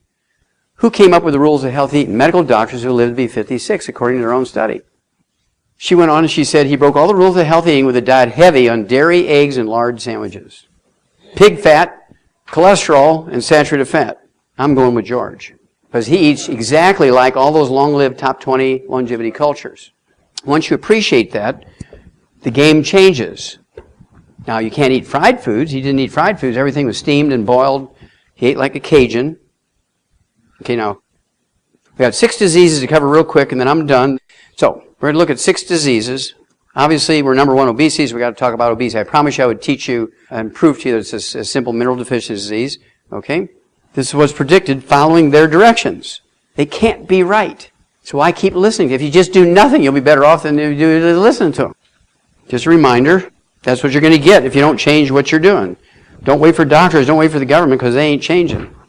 According to experts, 70% of our kids under the age of 12 are overweight. 40% of our kids under the age of 12 are obese, meaning 30 pounds or more of their ideal weight. Has nothing to do with too much screen time, has nothing to do with a lack of exercise or eating too much. Has nothing to do with any of those. It's a simple nutritional deficiency disease. Now, this is my favorite charts for adult people who are obese. Up until 1980, we were never above 12% obesity. It was like 10, 12, 11, 8, 9, 12, 8, 9, 12 kind of thing, kind of like a stock market. But in 80, it jumped up to 15. 20 years later, it doubled. 12 years later, 2012, it went up to 42%. This came out in 2006, so I got to move all this over and put a red bar in here to show that I put the bar in there. It's 42% now. So what happened here? Well, this is when everything went wrong. Doctors said, eat more whole grains, give up fat, because carbohydrates in grains only have 4.5 calories per gram, and fats have 9 calories per gram, double the calories. But here's the problem. You eat a quarter of a stick of butter, you won't be hungry all day. You eat a bowl of cereal for breakfast, a half hour later you're hungry, and you eat again. And then you get hungry again, you eat again. So you're eating 24 times a day when you're eating carbohydrates. Do we fatten cattle on cream and butter and eggs? No, we fatten them on whole grains. Uh-oh. What? We fatten cattle on whole grains? You're told to eat whole grains, you're fat? Oh, well, there you go. This is not difficult. If they were correct, for the past 50 years, the chart should look like that, shouldn't it? But instead, this is what you got. Just like those C. diff bacteria in hospitals. Following the doctor's directions, this is what you get. This is what you get. This is my favorite. Now, I deal a lot with people who weigh 400, 600, 800 pounds. In that range is what I deal with. This woman was not my patient, but she could have been my patient because I deal a lot with people like her. But she had 2 Guinness World Book of Records when it came to weight. She's the heaviest woman ever weighed. The Guinness World Book of Records would not believe her weight, so they sent their own technicians, and they had a big flatbed truck come out with their own scales that they had calibrated, and she weighed 1,242 pounds. In a 7-year period between 1987 and 1994, she lost 736 pounds after a gastric bypass and restricting her calories down to 1,000 calories a day, and then she died. Because fat is not the disease. Fat is the symptom of the disease. Just like high blood sugar is not the disease when you have diabetes, it's a symptom of the disease. You can control your blood sugar, you're still going to die from diabetes. You're going to control your fat, you're still going to die from obesity, even though you've lost some weight, because it's not the fat. It's just a symptom. Stop doing what they tell you. Stop and save yourselves. Okay, here's the first real clue. This is not a rare condition. This happens a million times a day. How many of you ladies, when you were pregnant, had cravings? That's because the embryo is stealing nutrients from her faster than she's taking them in. It's the nutrition deficiencies that make her eat and eat and eat and eat. Okay, and it's choices of what she eats. I mean, Grandma didn't have Ruffles with ridges and Lay's potato chips. You just can't eat one. Grandma only had wood ashes and clay out in the backyard. And so what would she eat? She ate clay out in the backyard and wood ashes when she had those cravings. There's no calories in wood ashes and clay. This gal loved light bulbs. She was a big story in Good Morning America in March of 2011. She loves wood, paper products, cardboard stick sheets, rocks, dirt. She loves Diet Coke cans, not classic Coke cans, Diet Coke cans. She's the magnets out of shower curtains. She loves plastic bottles and toys. Maybe that's why they took the toys out of the Happy Meal. I don't know. So my wife and I came up with another book that I told you about, this one, Hell's Kitchen. And the subtitle is The Cause, Prevention, and Cure of Obesity. It also talks about type 2 diabetes and the metabolic syndrome, which are really all the same disease. These are all the same disease, just different sort of stages of it. This is not me. That's Alfred Hitchcock, by the way. Okay, but this book gives you all the facts. Now here it comes. Loyola University, Chicago Medical School. Exercise won't cure obesity. I mean, they were assaulted by everybody. Even Chuck Norris, who sells all those exercise machines on TV. I mean, everybody went after them. But when they reviewed their data, they said, by golly, they're right. Exercise will actually make you heavier if you're not supplementing properly. So 8 months later, when it was proved to the satisfaction of Time magazine, it was a cover article. August 2009. Myth about exercise, it won't make you lose weight. Because if you're sweating, you're thinking about that. I burned 150 calories in the gym today, so I'm going to Starbucks, and I'm going to have an 800-calorie espresso latte, mocha, polka, doka, loca, schmoka. Now here is another clue. Anybody ever work with horses? Okay, what do you call when a horse chews on the fence? Cribbing, very good. How do you get rid of cribbing other than shooting a horse in the head? You give them minerals. You give them bone meal, you give them trace mineral salt block. Within 3 to 5 days, they stop cribbing. So in 1978, the first clinic I bought was a weight loss clinic. And make a long story short, people would come in every month. They'd renew their prescriptions for thyroid. They'd renew their prescriptions for drugs to suppress their appetite, but they never gained any weight, never lost any weight. They just stayed the same. They were still 50, 100 pounds, 200 pounds overweight. So I said, they're reminding me of a horse that's cribbing. So I began to give them minerals, and they started losing 2 pounds a day. This is what a horse looks like when they're cribbing. The horse isn't even there. This is in a horse and buggy Amish farm barn south of Fort Wayne, Indiana. I was there to see some muscular dystrophy kids, but they were late. The buggies were late, so I went into the barn being my veterinary self, and I saw this, very typical of cribbing. You see where the horse is cribbing along that thing, too, cribbing on the corners there, reaching over, cribbing over there. Okay, and they're reaching up and cribbing along that beam. So cribbing is munchies, munchies is cribbing, cribbing, munchies, munchies, cribbing. So if you have cravings and you take our 90 for Life program according to body weight, 1 unit per 100 pounds of body weight per month, you use the Rebound instead of 2 liters of Pepsi a day, our Monster, our Gatorade, guess what? You'll lose the weight. You'll start losing a pound a day. If you want to go faster, we do have a meal replacer called Slender Effects Weight Management System. Only has 110 calories per meal. I make it with water. I like to throw in a couple of eggs. It gets up to about 250 calories with the eggs. And that helps you because then you're only going to have 2 of those a day plus a salad. You're cool. But I like to throw in what we call ASAP, as slim as possible, as soon as possible. It's drops you put on your tongue, leave it absorb on your tongue. It's you do 1 of those bottles per month if you need to lose 50 pounds or less. If you need to lose 51 pounds or more, you take 2 bottles a month, put 2 droppers full under your tongue. And I'll give you a couple of examples. This is Jerry. He had a bread belly. He wasn't a drinker. He wasn't a beer belly. But he had a bread belly because his wife, Judy, loved to make bread. He was on our 90 essential nutrients. But he didn't gain any weight other than his belly. He had a bread belly. And you have to appreciate bread bellies and beer bellies are the same thing. Because bread and beer is made from the same stuff. They're both made from yeast and wheat and barley, rye, and oats. The only difference is one is fermented and the other one is baked. It's the same ingredients. So you can understand you get a bread belly and a beer belly. So anyway, all he added to his system for 45 days was the ASAP. He lost his bread belly in 45 days. Okay? Lost 52 pounds. Now, ladies, just to show you that women can lose weight too, there's a little Brandy, and she's 5'2". In this picture, she weighed 158 pounds, and she had 3 kids, and she started drinking these 2-liter bottles of Pepsi during her first pregnancy. She gained 58 pounds because she weighed 100 pounds when she first got pregnant, and she gained 58 pounds. She got 58 pounds of fat, okay, 1/3 of her body weight. Her husband affectionately called her his chunky monkey. That's where I got the term, and she hated that. So when Rebound came up, she started drinking Rebound, and she lost 20 pounds just drinking Rebound instead of the Pepsi. I mean, within a month, she lost, it was 21 days, wasn't even a month, she lost 20 pounds. Then we put her on the ASAP, and she lost another 38 pounds. Now she's back down to 100 pounds. Now, I suspect there's going to be more kids in that family. Okay, let's talk about Alzheimer's disease. There's actually 4 different dementias that Americans commonly get. Number 1, the most common one actually is vascular dementia. The same thing that causes a blocking of the arteries in your heart, block the arteries in your brain. It's called vascular dementia. And you don't get enough oxygen and food to your brain. There's nothing wrong with your brain. There's just not enough oxygen and food going in there. You start forgetting things. And it's called vascular dementia. And then there's Korsakoff syndrome, which is a deficiency of a single vitamin. This was discovered in the late 1700s by a Japanese naval surgeon. And so we always prepare for that one. And then there's Wernicke-Korsakoff. It's the same deficiency, that one vitamin, plus MS, multiple sclerosis mixed in with it. And then there's Alzheimer's disease. I've seen people with all 4 dementias. Alzheimer's tidal wave is feared. That's because there's 80 million baby boomers coming along. This came out in 2009. Alzheimer's on a relentless upward trajectory. It's kind of like that obesity chart, right? And also that is the Alzheimer's chart. Numbers look particularly grim for baby boomers because they're on egg beaters, egg white omelets, boneless, skinless chicken breasts. And the worst possible thing is they took the statin drugs to lower their cholesterol. Talk about a perfect storm for making Alzheimer's disease. Again, a reminder, 3 lies in the same sentence. Only a doctor could do that.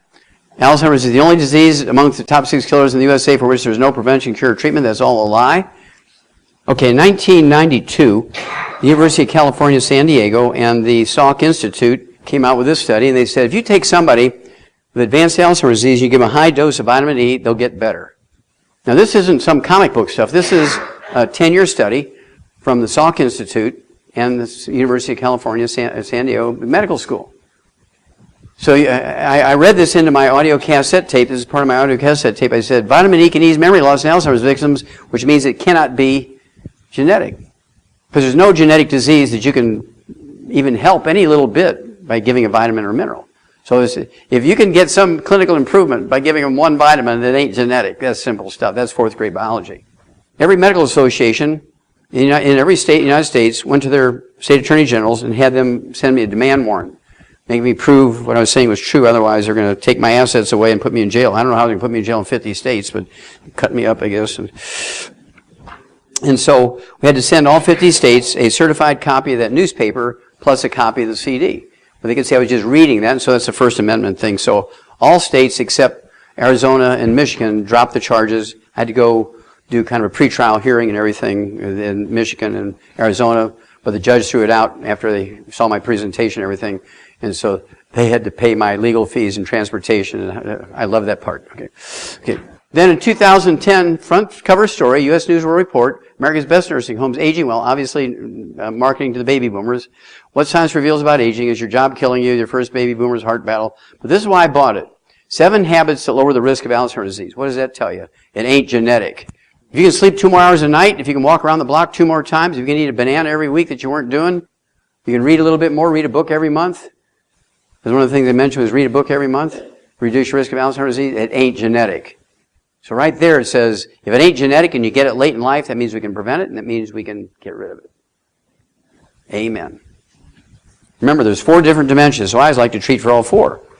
Well, 10 years after that first study I showed you with the vitamin E, Johns Hopkins released a study that they did in Cache County, that's C-A-C-H-E, not C-A-S-H, but C-A-C-H-E, Valley area, Utah.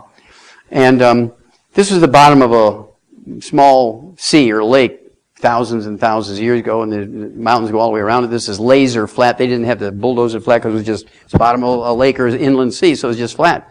200 feet of topsoil in there, and there's no restaurants. I mean, these are very, very religious Mormons that live in there. They're all from a Scottish background. Everybody who moved into that valley came from Scotland.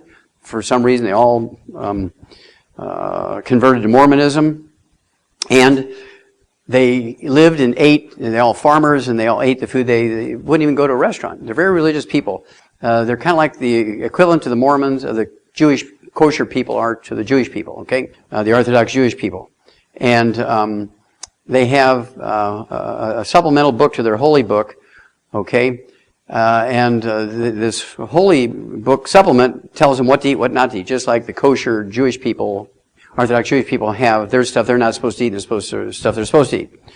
So that's what they did here. Well, Johns Hopkins, how many of you heard of Johns Hopkins? Baltimore, Maryland, very famous medical school. They sent a whole team of guys out there. They found 5,000 people in that valley over the age of 65.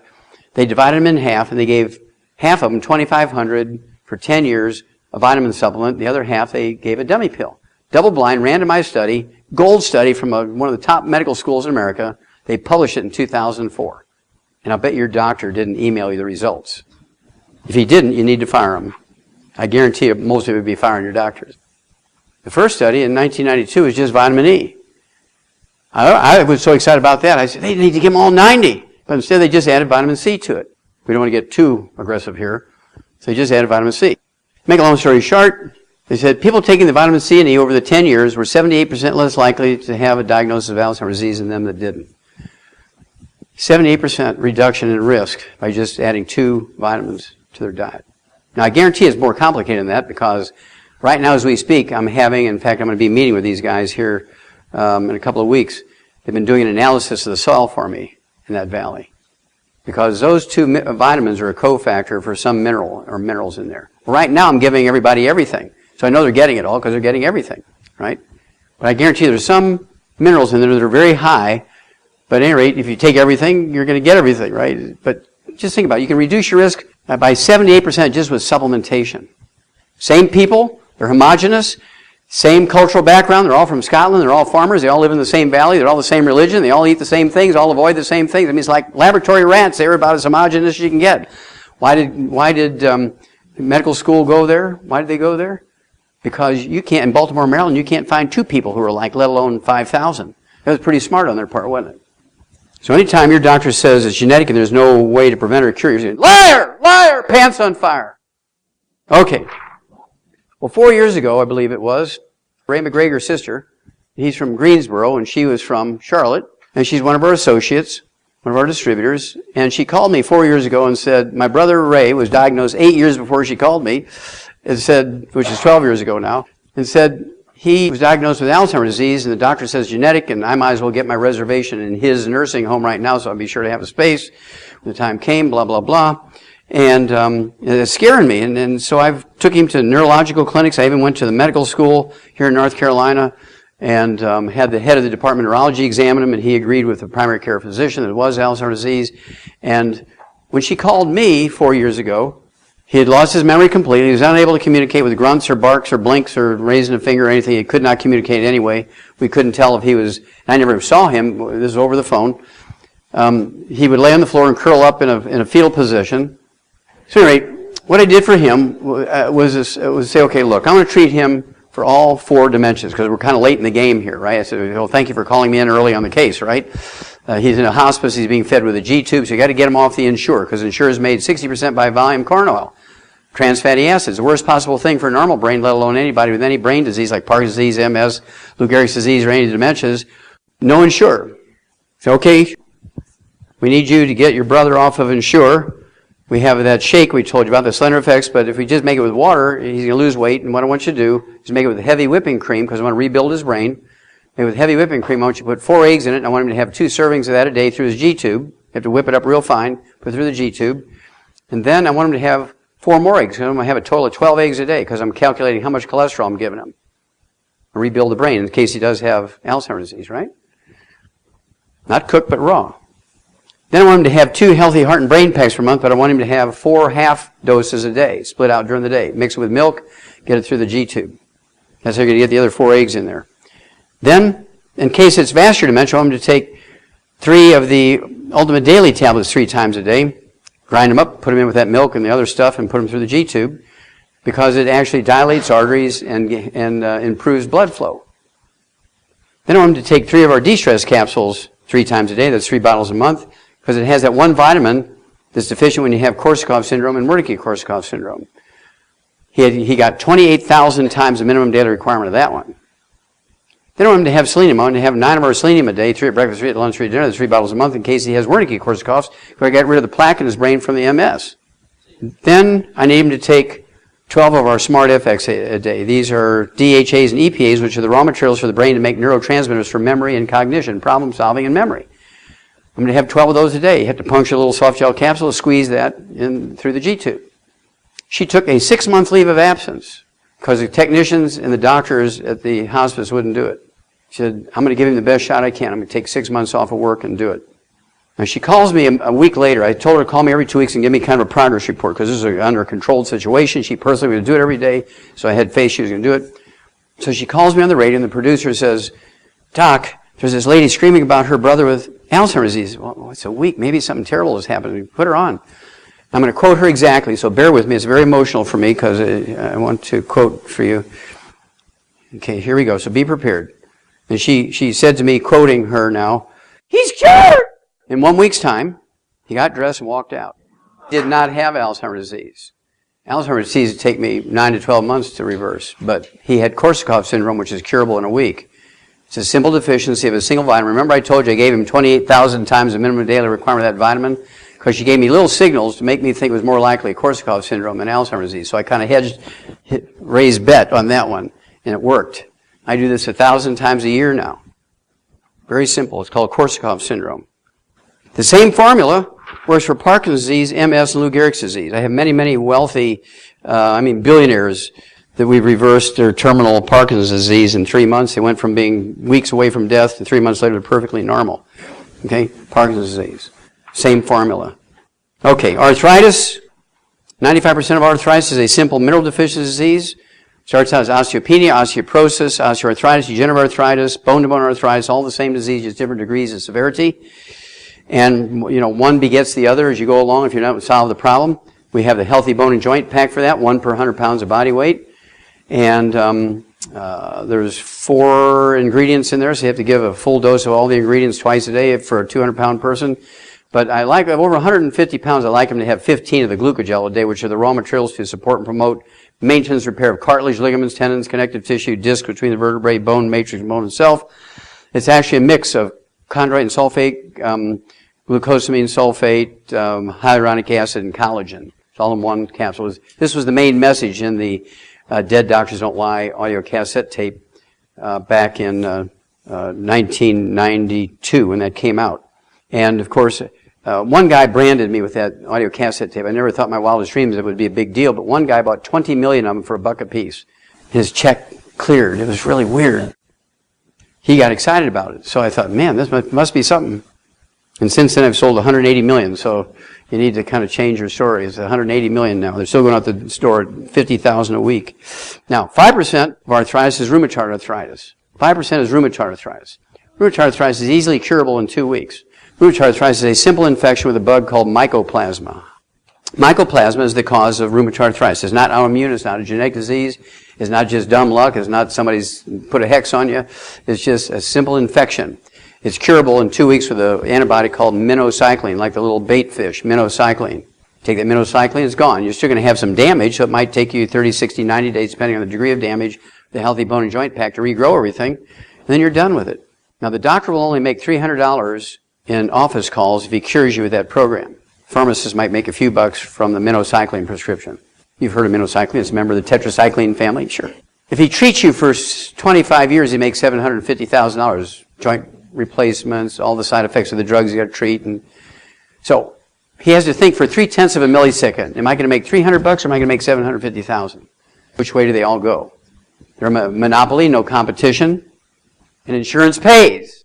If there wasn't insurance, you wouldn't mortgage your house for $750,000. You'd just take more aspirin, or you'd take grandma's herbs, or you'd take healthy bone and joint pack. But if insurance pays, well, I've got it managed, and the doctor said the insurance will pay for my joint replacement, so I'm going that direction. I wouldn't want to spend $3 a day. I need it for my Starbucks coffee.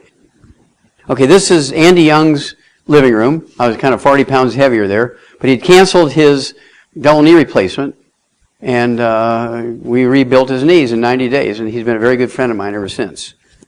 Now, this gal here was in a wheelchair for 10 years before I met her. You recognize some of these folks. This gal here's name is Willie Barrow. Anybody recognize that name, Willie Barrow? Well, Willie Barrow was Dr. King's accountant. She made sure that not a single penny was stolen from the Civil Rights Movement. You never heard of anything going. There was no mischief with the money with the Civil Rights Movement, and she was the one that kept control of everything. Well, I was invited in to be the featured speaker at her 87th birthday party. Okay, it was at the Rainbow Push facility. And 10 days, she's 87 years old, 10 days after she's on her program, she got out of that wheelchair and walked for the first time in 10 years. The coming epidemic of arthritis. Why is there an epidemic? Because there's 80 million baby boomers come along and they followed the doctor's directions. They exercised, they drank plenty of water, and didn't take vitamins and minerals. It's a perfect storm for obesity, diabetes, arthritis, Alzheimer's disease. Oh yeah, be sure to take the statin drugs. July 2002, the New England Journal of Medicine, Harvard Medical School, a team of orthopedic surgeons from Harvard Medical School did a meta-study on 300,000 people from around the world that had had joint replacement. They said, knee surgery, hip surgery, and shoulder surgery for arthritis is worthless. Give me 90 days. Give us 90 days. If you have anything along the line, osteopenia, osteoporosis, osteoarthritis, degenerative arthritis, bone arthritis, no to the surgery suggestion. Do not do it. Orthopedic surgery, arthroscopic surgery, replacements, do not do it. Give me 90 days first. You can always get the surgery, can't you? But I was personally met a kid who's 7'10". He's a high school kid, 7'10" in Chicago. His father's on the suicide watch as we speak. He had a little funny feeling at the end of his high school days here, on the inside of his right knee, and the father says, look, wait, the coach has an in with the orthopedic surgeon at the Chicago Bulls. If he looks at you, you might get on that team. And the kid says, I don't know, I don't feel good about that. And the father says, well, let's talk about it. So he goes in there, and the guy says, oh yeah, we need to do arthroscopic surgery. I'll scrape the cartilage and everything will be fine. He gives the kid MRSA. They put him in a hyperbaric chamber for 2 months and gave him IV antibiotics, and they wound up cutting his leg off. Now, how do you play basketball with 1.5 legs? And the doctor gets a walk. See, I could have fixed that kid. I can't regrow his leg. If he was a salamander, I could. Some of you know enough about biology. Okay, 4 years later, November 2006, the same group of doctors from Harvard Medical School, orthopedic surgeons, published in the Journal of the American Medical Association, said, surgery unnecessary for sciatica, low back pain, peripheral neuropathies, numbness, burning, pain in the feet, bulging disc, ruptured disc, restless leg syndrome, any of that kind of stuff, all unnecessary. Give me 90 days. We regrow disc. We fix backs all the time. Do not get surgery. You can always get the surgery. That's what Andy Young said. If you can't fix me in 90 days, I'll just go get the surgery. I'm willing to take, I've been suffering with this for 25 years, so what's another couple of months? Okay, type 2 diabetes is a simple mineral deficiency. Why is there going to be a type 2 diabetes epidemic? 80 million baby boomers come along, exercise, drink plenty of water, and don't take vitamins and minerals. It's a simple mineral deficiency disease. And so we have what we call the healthy blood sugar pack. You take one healthy blood sugar pack per 100 pounds of body weight, and take your fasting blood sugar every morning before you medicate yourself, because you can have your blood sugar 300 every morning with medication, with injectable insulin. And if you take our program the night before, it could be 68 the next day. So don't medicate yourself without taking your fasting blood sugar first. I don't get the easy ones. I always get the tough ones. Okay, this is gangrene of the foot. I get him with gangrene of the foot. I get him with gangrene of the legs. This fellow here, his name was Buck Steffens. Came to me, he was 260 pounds. His blood sugar was 371 with injectable insulin. Doctors told him he was going to die within 3 months. He was so bad with diabetes and all his side effects, complications, that whether they took his feet off or not, he was going to die in 3 months. If they did amputate his feet, he was going to die if they didn't amputate his feet. So he sold his house, moved up to Eugene, Oregon with his family, so he could spend his last weeks or months with his family. But he came to a convention of ours, And I told him, look, you have nothing to lose. You're a 260-pound guy. I want you on 3 healthy on 3 healthy blood sugar packs, which he did. And in 6 weeks' time, his blood sugar, instead of being 371 with injectable insulin, it was in fact then 68. He was an ex-diabetic. We gave him, in addition to that, we gave him 9 of our ultimate daily tablets to get circulation down through that foot. We put in our colloidal silver soaked on cotton balls in between his toes, put a clean cotton sock on there, changed that dressing 4 times a day, and in 2 months' time, that's the same foot. Saved both his feet. He's perfectly normal now, an ex-diabetic. We can make America diabetes-free in 60 to 90 days, plain and safe. Somebody has to have the will to do it. We have the ability to do it.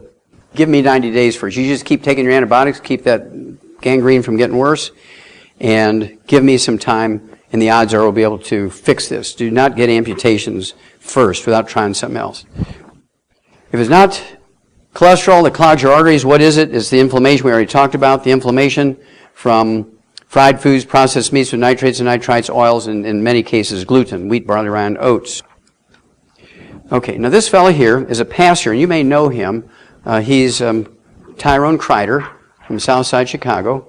He's a black pastor. Kind of an interesting guy for a black pastor, isn't he? Brothers and sisters are black. His mom and dad is black. All his kids are black.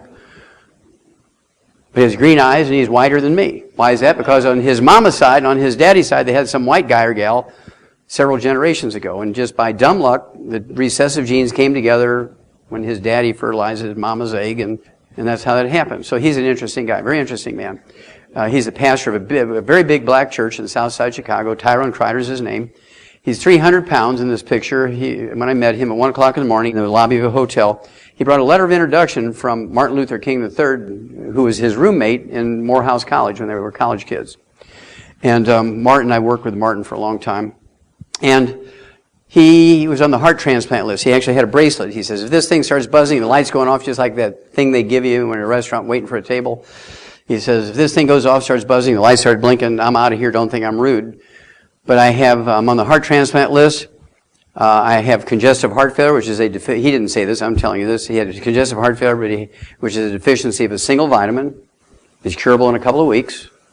Congestive heart failure, the most common cause of heart death in America, is deficiency of a single vitamin. Is curable in a couple of weeks. Selenium is for the other disease he had. Selenium is a mineral, and he had it. It was a hypertrophic cardiomyopathy of heart disease, which is a deficiency of a single mineral, selenium. He also had coronary artery disease, which is caused by inflammation, eating that fried chicken after church every Sunday, right? He was a big man, so he ate a lot of it. And he brought a briefcase, kind of this size, and it had 27 prescription drugs in there that he was taking. 3 of those prescription drugs were diuretics, one of which was Lasix, and he couldn't walk from here to that wall without holding onto the chairs in that lobby. He wanted to get a cup of coffee, and he'd stop every 2 or 3 chairs, had so much fluid in his chest and his belly. That tells me immediately that those diuretics weren't working. That's because he wasn't absorbing them. He had a gluten intolerance. He wasn't absorbing the medicine. So you run into people who say, well, yeah, I can take 1,000 aspirins. It doesn't work. I got this terrible headache. It won't work. Well, they got a gluten intolerance. They just can't absorb them. You're not what you eat. You are what you absorb. It's kind of different than the old adage, you are what you eat. It's really, you are what you absorb. So if you can't absorb it, no matter what you're doing for good, it doesn't matter. You have to be able to absorb it. So, at any rate, he had 27 prescription drugs. He said, okay, look, I'm going to treat you for all 4 heart diseases. And I didn't have at that time, this was 6 years ago, I didn't have the ASAP at that time. So I said, look, what I want you to do is take 3 of the healthy heart and brain packs per month. You're going to be taking 3 doses a day of 6 different vitamin mineral products, just from that. That's your basic stuff your body needs. I'm going to have you take 9 of my selenium a day, 3 at breakfast, lunch, and dinner. That's 3 bottles a month. I want you to take 12 of the ultimate daily tablets, 4, 4, and 4. That's 2 bottles a month because they're big bottles because we got to deal with the clogged arteries because you have coronary artery disease. Then I want you to take the selenium was for the cardiomyopathy heart disease. Then for the congestive heart failure, I want you to take what we call the de-stress capsules, which has that one vitamin that's missing when you have the congestive heart failure. I want you to take 12 of those a day because that's your primary disease. That'll be 3 bottles a month. And then you got to give up the fried foods and the processed meats and the nitrates and nitrites and the oils and the gluten, the wheat, barley, rye, and oats. He said, I ain't doing it. That's too complicated, all that stuff and diet change. And his wife is only 100 pounds. Her name is Regina. You're going to do it? She says, you're going to even do it? If you're going to do it, not going to do it, I'm going to give it to you rectally. He says, okay, I'll do it. I've never seen anybody talk to a pastor like that, but she did it and got away with it. Okay. She was so angry with him that he said it was too complicated. So I told, call me every 2 weeks. That's my deal. Call me in 2 weeks. She calls me in a week. That Friday, this was Sunday morning at 1 o'clock. She called me. This is God's truth. This is a pastor. You could check with it. She calls me a week later. She says, okay, Tyrone went in this morning. He'd been taking a physical every Friday for 3 years because they told him he has so many complications. It had to be a train wreck in Chicago and 500 dead people for him to get a heart. He's so low on the list. And so he said, we got to do a physical on you every Friday so we have a running knowledge of how you are. So when the heart comes in, we don't want to die in the ice bucket. We're waiting for a lab test. We're just going to slam the heart in you if it comes. He paid him $5,000 cash every Friday for 3 years, $20,000 a month cash. Do you think they weren't using him for an ATM machine? They were giggling all the way to the country club every Friday. Okay? So at any rate, he goes in. They call his wife and say, look, your husband didn't turn on his cell phone. We want you to turn him around, send him back. Do not give him anything. Do not give him, when he comes home, do not give him anything. Turn around, send him back. Give him $5,000. We're going to redo everything. We think we've mixed all his data up with somebody else's. So you know what's happening already, right? So he goes in. He thought he won the lottery because not only was his cardiologist there, there's another cardiologist, and there's 3 heart transplant surgeons he had met before. He says, they got my heart. They got my heart. This is it.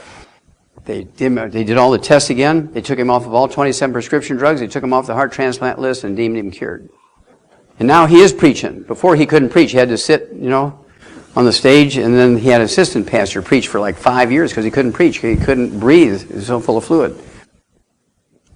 Do not let your pediatricians give your kids statin drugs. They're talking about starting at 8 years old. The American Academy of Pediatrics has now released new guidelines. They want the kids to have low-fat milk and start cholesterol testing, and they want them to take statin drugs. Do not let them do it because these kids will not live to be 20 if they start on statin drugs at 8. Now this is my favorite. This is the last one on cholesterol, and then I can talk about high blood pressure, which is very, very good, and then I'm done. And my favorite cholesterol article, scientific article, New England Journal of Medicine, Harvard Medical School. Dr. Kern was the professor of clinical medicine at Harvard, taught medical students how to be a doctor in the outpatient clinic. Normal cholesterol in an 88-year-old man, Frank, who eats 25 eggs a day. He comes in for his annual physical. There's like a dozen students around Dr. Kern, and he said, look, we are so proud of you. You're 88 years old. All your chemistries are normal. I mean, it's just really interesting.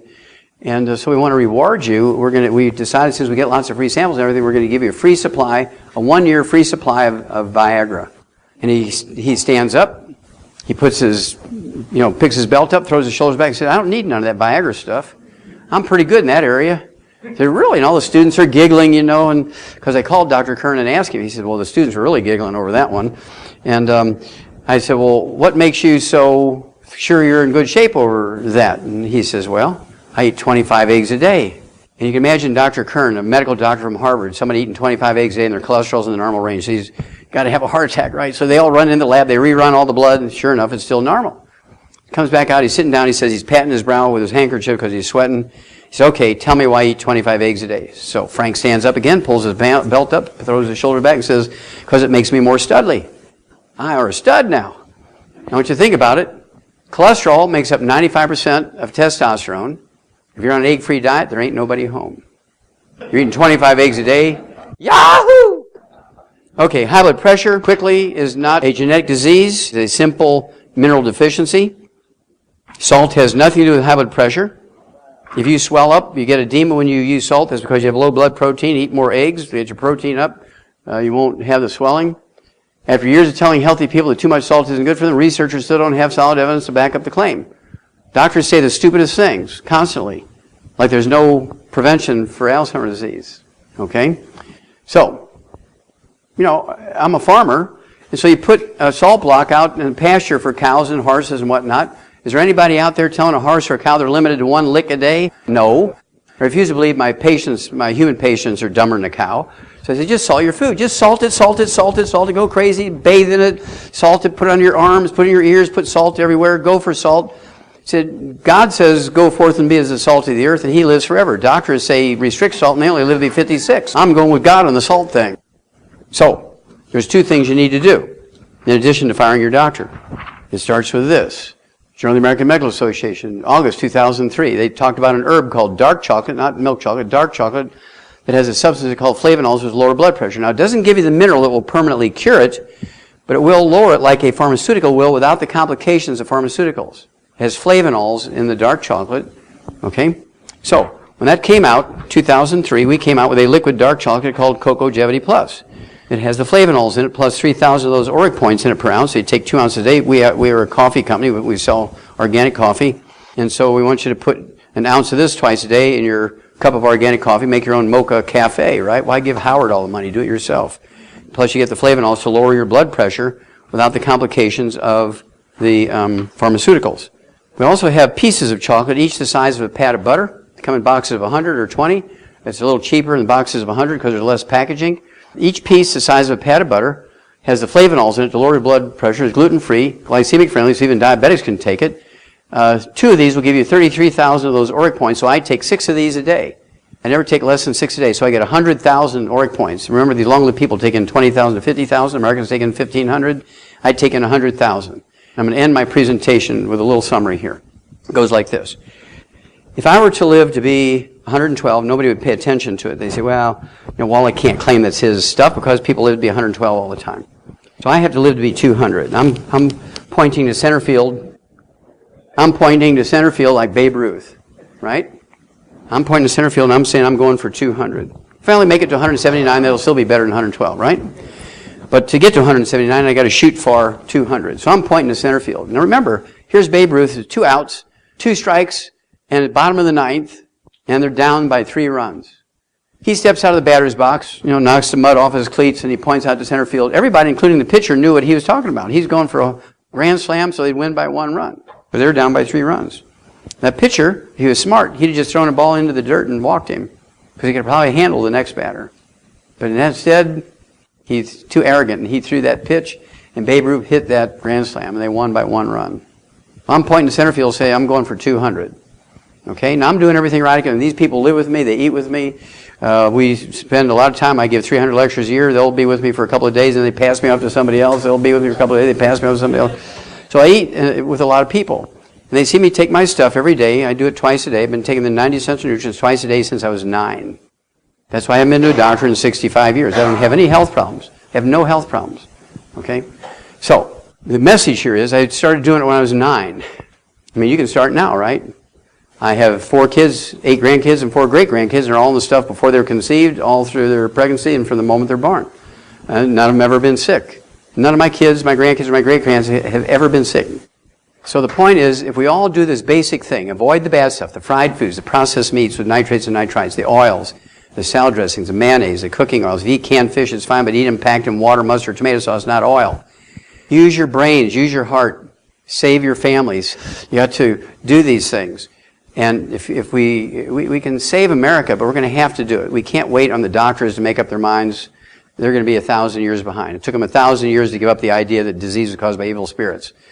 And so it's going to take them 1,000 years to give up the genetics thing, even though that the guy who got the Nobel Prize for it said it's not genetics, it's vitamins and minerals.